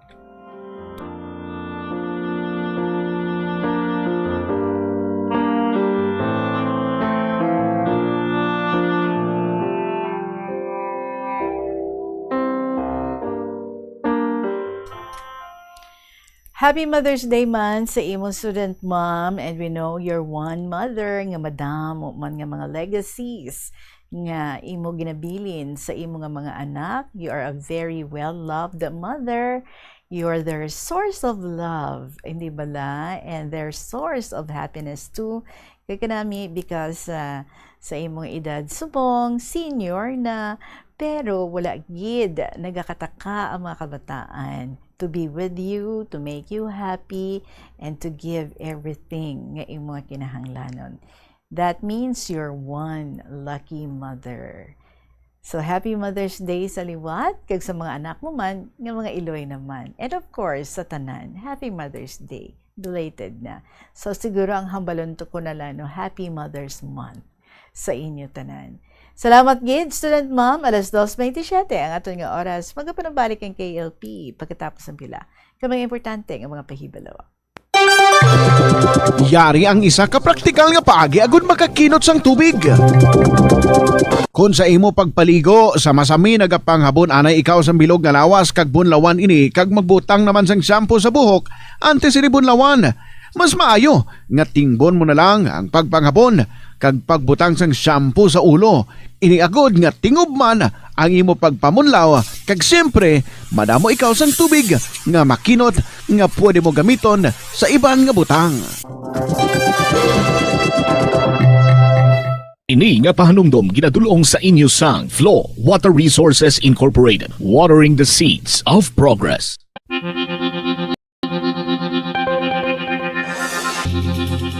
Sini nga panahon sang tag-ilinit, delikado ang sunog ilabi na sa sulod sang panimalay. Gani safety first ka bombo, ilabi na kung ikaw ang nagaluto sa kusina. Siguraduha nga nahamtang sa mabugnaw kag well-ventilated area ang LPG tank kag indi masilakan direkta sang adlaw. Ang sobra nga init makapataas ang pressure sa sulod sang tangke nga mahimo magresulta sa aksidente. Tsekyaron ini kung may tagas kag ipalayo sa kalayo.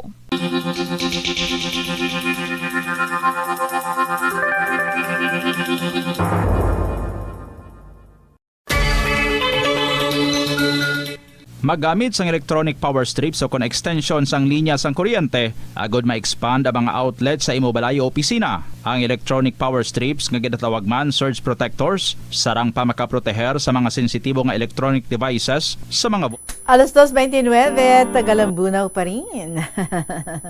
Ang tagsulat sa sining next story na naton, Ningne sa Lambunaw. Dear Tita Regine.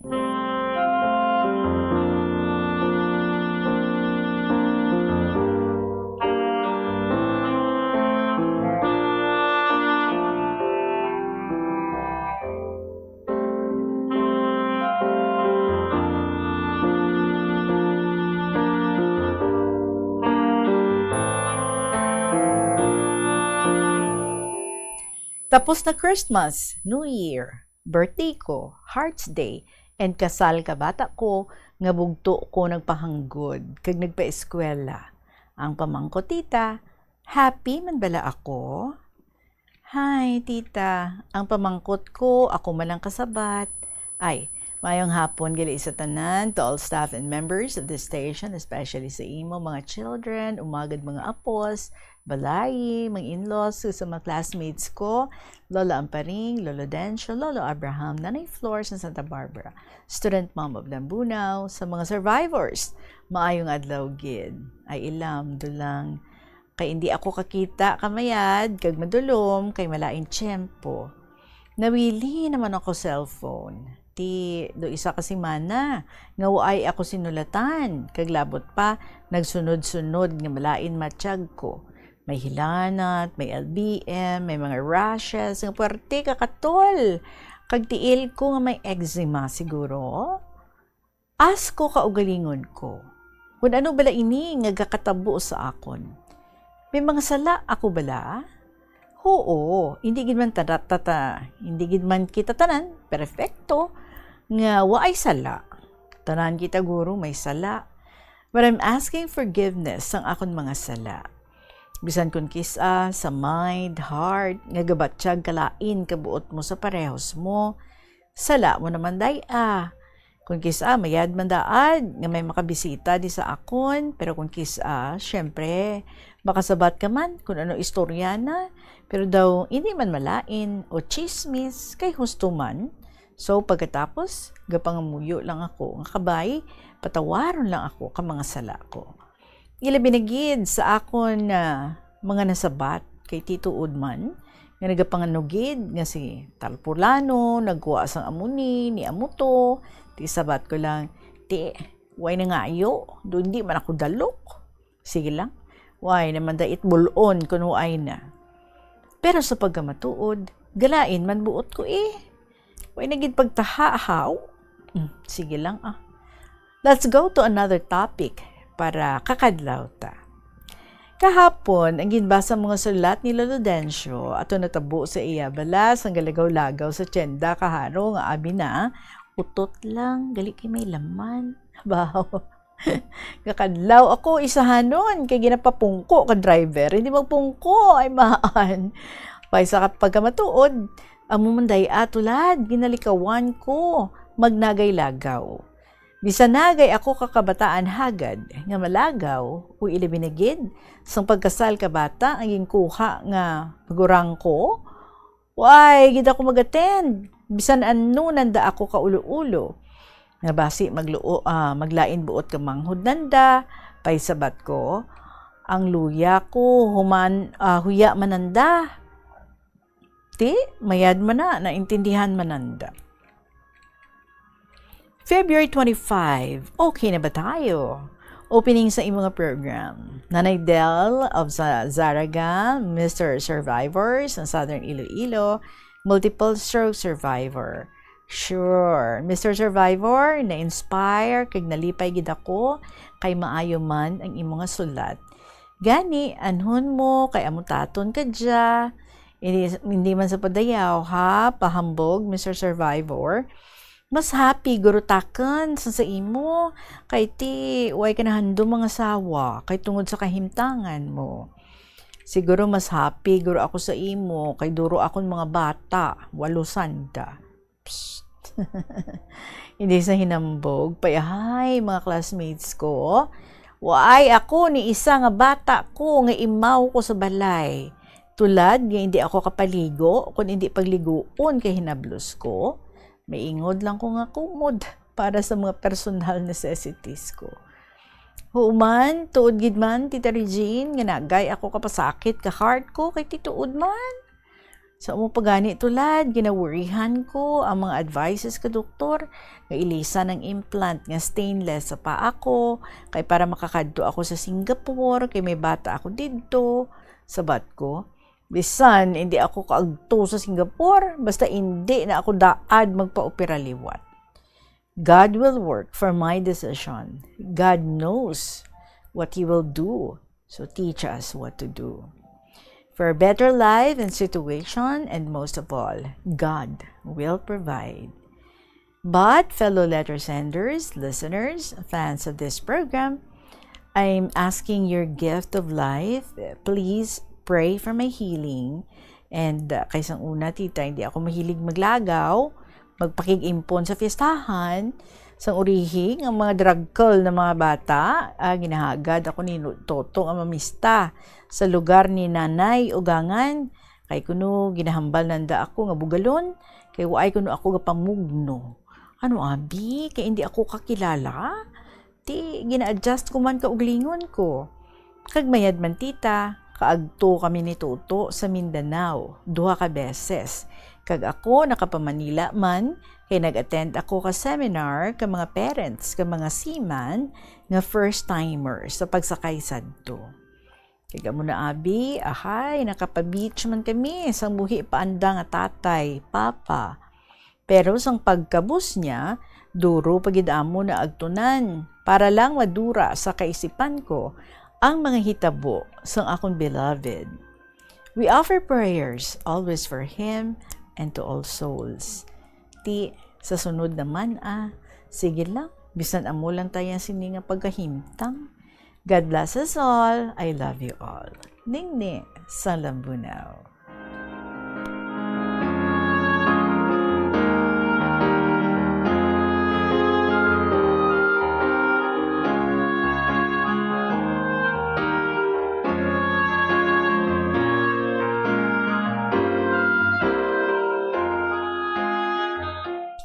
Well, Ningni, good yun na yan, no? That stay positive lang kita. Hindi kita yung pabutong sa mga worries ng ating kabuhi. Always think of the brighter side of things. Ginapalangga ikaw, kag ginaprovidean ikaw sang Ginoo, sang tanan nga makinahanglanon mo. Yes, pangamuyo lang gid, no? Nga mag-ayo ang kahimtangan mo kag mag-better na gid ang imo nga paa. Di ko na no ang gina-advise ng doktor, maybe that is for the best. So panamduma maayo, pangamuyo maayo. Nga bala you would go for it or you will not go for it. Nga islan ang stainless sa imo nga paa. Anyway, you would always come up with the best decision. Sigurado ako sila. So, salamat kid, Ningni, sa Lambunaw. 37 minutes after 2 o'clock, magapanumbalik ang KLP pagkatapos ng pila ka mga importante ng mga pahibalo. Yari ang isa ka praktikal nga paagi agud makakinot sang tubig. Magtanom sa mga native kon drought resistant nga mga tanom, kang isang kahoy, bulak o kon bisan hilamon nga natural nga nagatubo sa inyong lugar.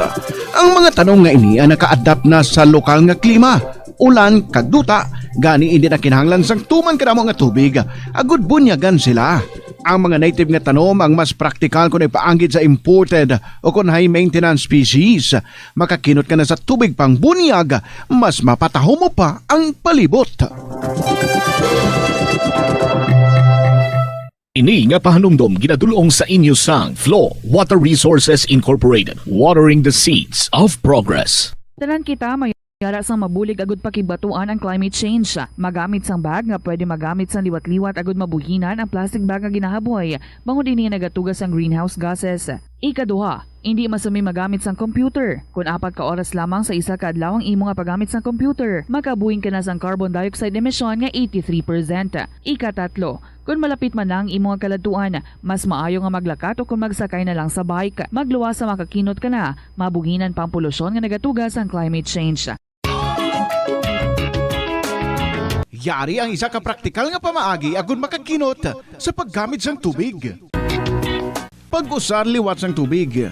Kolektahon ng tubig nga gingamit sa pagpanglaba o kung ang tubig nga nagatulo gikan sa aircon. Pwede mo ina magamit sa pagpanglimpyo sa salog, pagflash o kung pagbunyag sang tanom. Ang tubig nga abi mo wala na pulos, pwede pa yagali nga makabulig sa imo palibot.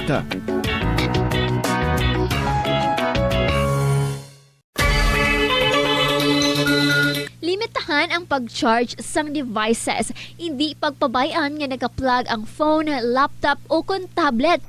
We have another story from Lolo Dencio. Dear Inday Regine.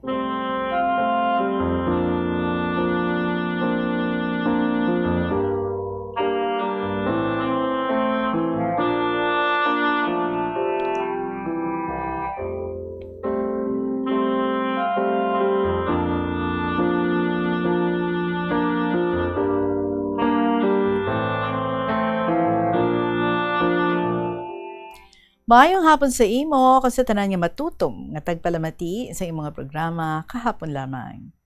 Ang akon istorya parte gihapon sa pagpailis ang akon nga catheter. March 19, alas 3 ng kaagahon, nagbugtaw na ako sa pagpamahaw. Tapos pamahaw, nag-ilis. Tapos bit-bit ang akon gamit sa pagpailis ng akon nga catheter.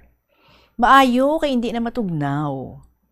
Inday, tama ka tinong, wala gid tawo.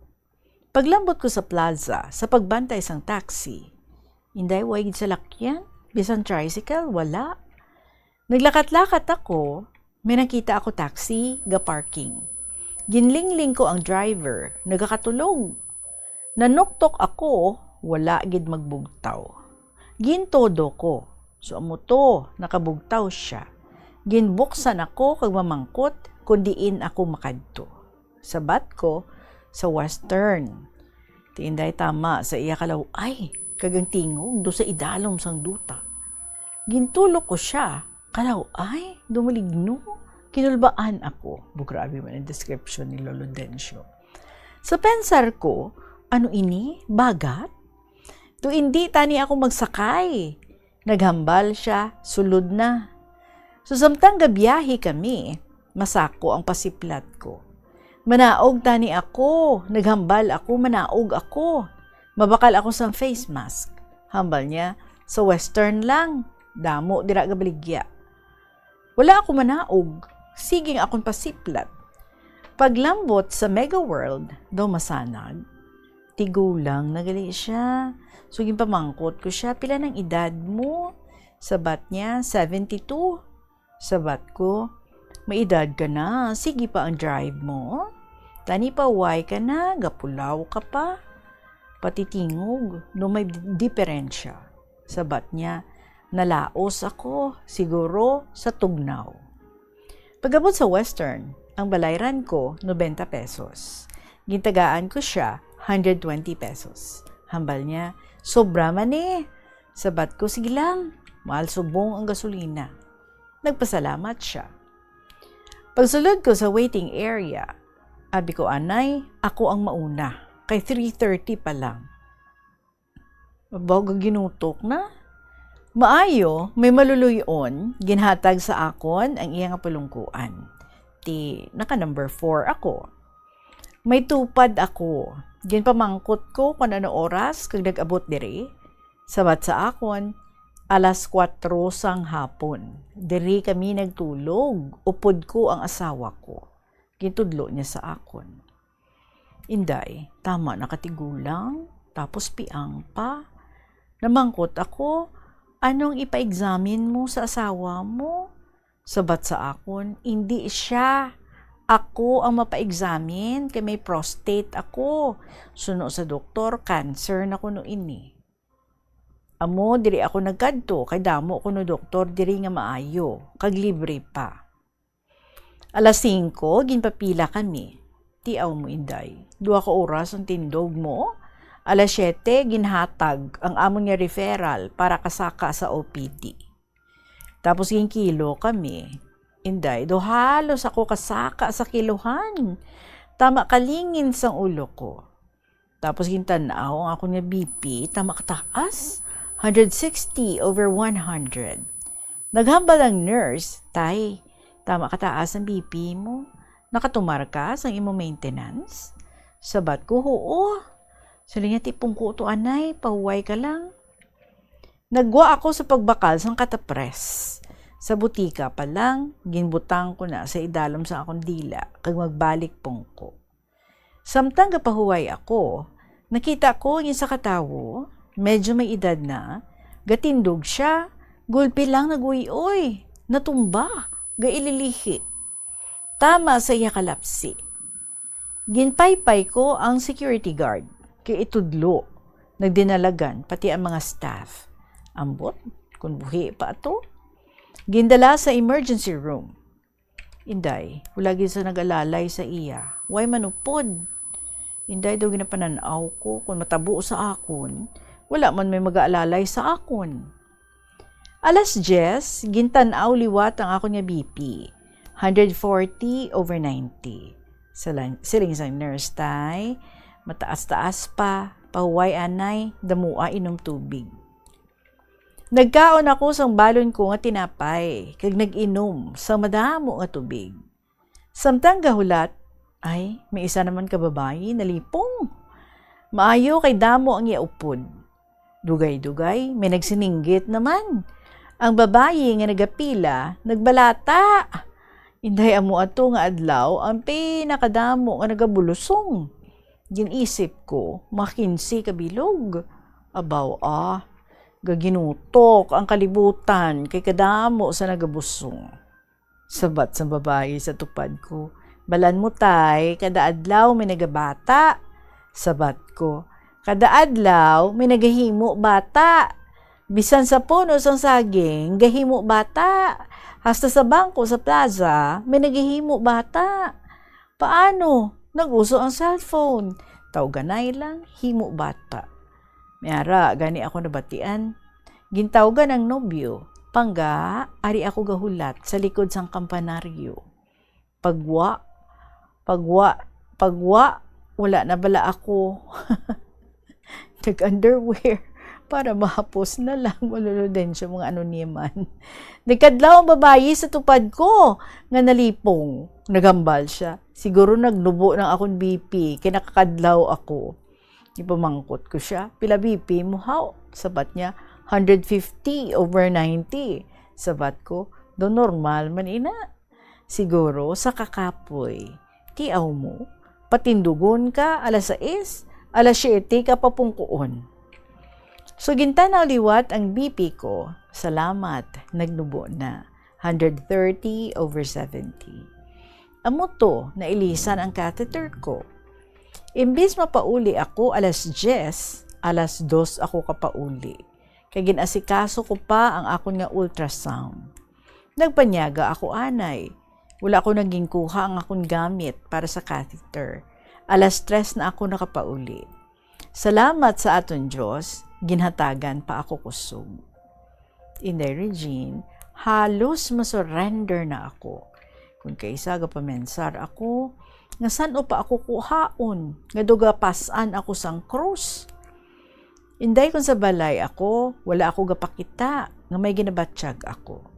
Bisan daw matumba ako, gapakita pa ako, nga mabakod ako. Gahakot ako tubig para ibunyag sa akong tanom.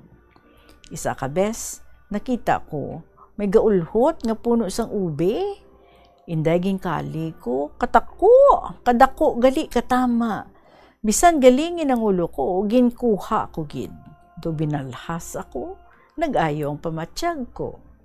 Inday, isa ka kaing ang unod sang ube. Ang iban ginbaligya ko, ang iban ginpanghatag ko sa mga hinablos ko. Naghambal ako, salamat sa imo Diyos nga Amay, sa pagdugang mo sang kusog ko. Sang March 31, nagpa-examine ako, amo man gihapon. 3:30 didto na ako. May nagtupad sa akon, isa ka kumpol, utod ang yatiil, galing may artificial nga tiil. Kipamangkot ko siya kung sa diin pa siya halin. Sabat niya sa Pavia. Ang edad, 65. Isa siya kuno kasoldado. Amuna na utod ang iya tiil. Inday ginistorya niya ang iya kahimtangan. Samtang istorya siya, galumaw-lumaw ang iya mata. Solo parent siya. May asawa siya, pero ginbayaan. Ginbilin sa iya ang isa ka bata. Siya kuno tanan ang gaobra sa ilabalay. May nanay kag tatay siya, puro kuno masakiton. Siya kuno gaatipan. Namangkot ako, ang bata mo. May bana, ginbayaan man ako, hambal niya. Abi mo, kung wala lang ako gaulikid kay tatay kag nanay, gintiro ko na ang ulo ko. Sa subong may sakit pa ako. May bato ko no ang iya nga kidney. Sabat ko sa iya, amo manina ang napinsaran ko, maghikog. Galing nahadlok ako sa atong Ginoo. Pangumuyo lang, tawga siya, kag pamatian ka na niya. Sabat niya, ti ikaw, gipamatian ka?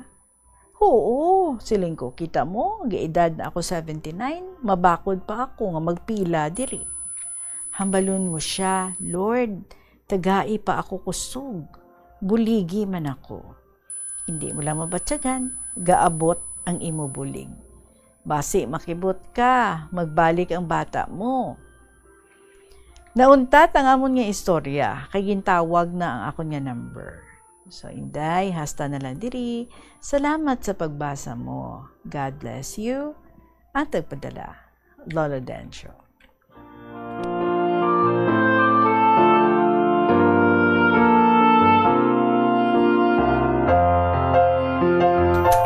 Lang. Now you see how good Jesus is, Lolo Dencio. Sa sitwasyon ninyo nga ina, you encountered one another and you were able to lift up one another.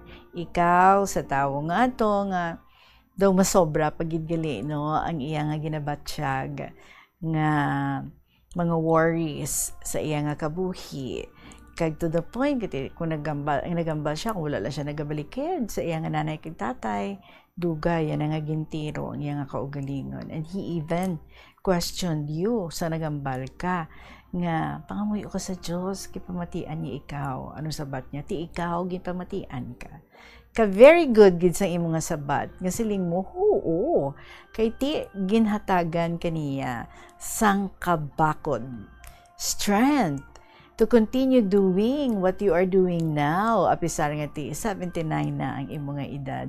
Sigurado gid ako yalo, no, nga nakahatag ka gid sang positive vibe sa tawo nga ato. Seeing, no, nga hindi man siya nag-iisahanon, nga may mga ginalokdo, nga mga dalagko, nga mga problema. But looking at people and speaking to people nga may ara man sang mga ginadala-dala sa ilang kabuhi, sa ilang kaugalingon, siguro no, makakuha siya sang kusog man halin sa imo, kag inspirasyon man, to keep going and see kung ano gid ang luyag nga ibilin sa aton sang Ginoo. Why nga ginapag-go through kita sang tanan-tanan nga ini nga ginapangatubang naton sa aton nga kabuhi. Simply man lang ang hambal ni Lord. Come to me, all of you. Hindi ba?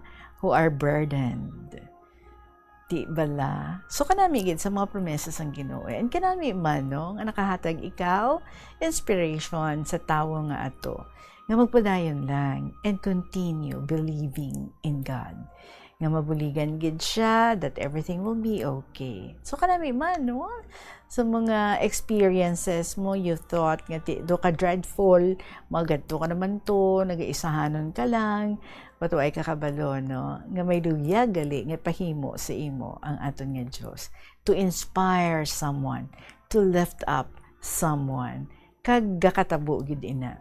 So kamo nga may mga ginadaladala nga mga masakit, feeling ninyo nga do ka kamo na, no? Ang may pinakamabugat nga problema sa kalibutan. Pero when you talk to one another, balaan nyo, nga may ara pagid ngayit, gali nga iban nga mga tao, nga mas sobra pagid gali ang ilang nga mga burdens sang sa inyo. And with that, you would feel luckier, you would feel happy, and you would tend to pray for one another and to inspire one another. Salamat gid, Lolo Dencio, ikaw na mismo naghambal, gintagaan ka pa sang kusog sang Ginoo para padayunon mo ang imo nga ginapanghimo sa subong, ang pagbulig sa imo nga kaugalingon, and keep on believing that everything is going to be okay. Salamat gid, alas 2:54 ang aton nga oras. Magapanambalik ang kay LP, kaupod sa gihapon, si Tita Regine. Yari ang mga simple nga paagi agon makakinot sang tubig. Kaayuha ang mga taga sa tubo ukon hose. Hindi tanan nga taga sa mahapos kagilayon nga makita tungod ang mga tubo ukon hose ang nakalubong sa duta ukon semento nga bahin sang balay. Kung magsigi ang mga tagas nga ini, mahimo nga magalabot sa 10,000 ka litro sang tubig ang mausik sa isa ka tuig. Maggamit sang leak detection tool ukon magkonsulta sa mga eksperto kung may pagpangduwa-duwa nga may tagas sa mga tubo sang tubig agod ini gilayon nga makaayo.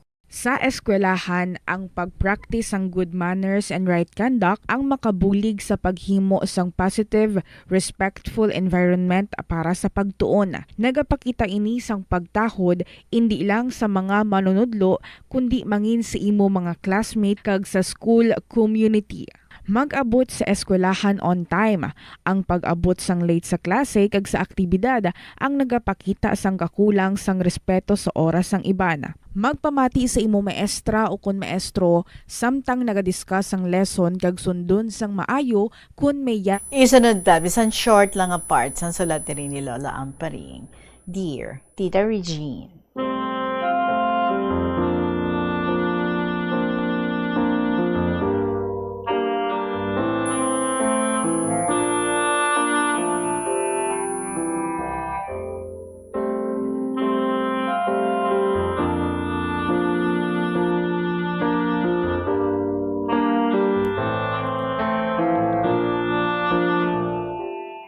mayong hapon sa tanan, ako naman nadumduman nga kada birthday ko halin sang una, si nanay nagahatag sa akon sang manok, karne, kag baboy nga dugang sa akon nga handa. Bala mo tita, birthday ni nanay April 6, kag permin niya ginadungan sa akon nga birthday which is April 11. Palangga gid ako ni nanay nga bisan may payag siya nga ginapuy-an pero adlaw-adlaw gakadto siya sa balay nga nagahatag sa kung ano-ano nga mga pagkaon. Subong tita, nagatululong akon mga luha kung akon madumduman. Sa tanan sa amon nga magululutod, palangga gid ako. Kung kaisa, ginahatagan pa ako kwarta nga inugbakal sa kung ano-ano nga pagkaon. Tita, diba, May ang Mother's Day? Yes, Lola Amparing, May 10, tapos na. Pero Mother's Month gapon na. Gani pinukaw ang akon nga kaisipan nga magsulat. Tita, karon ko lang anay dayunon ang sulat ko, hindi na ako makakita kay tituloy-tuloy na ang pagluha sa akon nga mga mata. Tama gid ako ka sentimental kag palahibi. Halin sang buhi pa sanday nanay kag tatay. Tita Regine, kabudlay nga kakason sa akon nga kaisipan ang pagpalangga nanday tatay kag nanay. Wala labot nga mapida ako sa pagkaon, mahibi lang ako kung akigan ako. Wala nila ako pagbakula, ginaulo-uluhan lang ako. Kay bala mo tita, tama ako kaniwang, mapida pa sa pagkaon, kag dayon ko lang hibi nga hibi, kag kung kaisa makuhaan pa ako sang ginhawa. Amo na ganing ay ginapalangga kag ginapagustuhan ng ako ni tatay kag nanay. Ang akon mga utod nahisa lang sa akon kay ako lang kuno ang palangga nanday nanay kag tatay. Hindi ko gid malipatan nga kung doble ang hatag nga kwarta sa akon, ginasekreto lang nanday nanay kag tatay. Kung ano ang hindi ko magustuhan, naghibi lang ako. Pero ang akon mga utod, kung sa wayon kag suguon, nagapudag-pudag, nagakuskus ang ulo kag palasabat nga daw sa laksakan nga pispis ang ilabunganga. Kitang hindi ko gid malipatan ang siling ni Nanay Sadto, and I quote, bisan tanan nga mga bata ko, mga sawa kang magpalaman na, hindi lang si Amparing. Tita natuman gid man ang bili ni Nanay. Ako lang ang nabilin sa amon maglulutod nga nakapamana. Natuman gid ang bili ni Nanay kag tatay nga kung magmasakit sila, ako ang mangin caregiver nila nga duha. Si tatay paghigda niya nagasakit, ako lang ang nag-atipan kag nag-care sa iya. Si nanay naman naghigda for almost 3 years, hindi makabangon. Ako lang nag-aisahanon nga nag-caregiver hasta makuha ni Lord Jesus. Tanan-tanan akon lang expenses, pag-care for almost 3 years. Ginakandaduhan ko lang tong balay bag umagkadto sa school. Duwa lang kami nagapangabuhi. Gani tungod sa mahal na mahal nila ako, hasta subong nga 97 years old na ako, ginakaluyan ako ni Lord Jesus, kag ni nanay kag tatay, balos man. So ako nga pag-atipan sa ila. So tubtub na lang anay, diri Lola Amparing. Salamat yid, Lola Amparing. Yes, Mother's Month pa kita. And sa imo nga mother, who has been a very significant person sa imo nga kabuhi, your source of strength also. Well,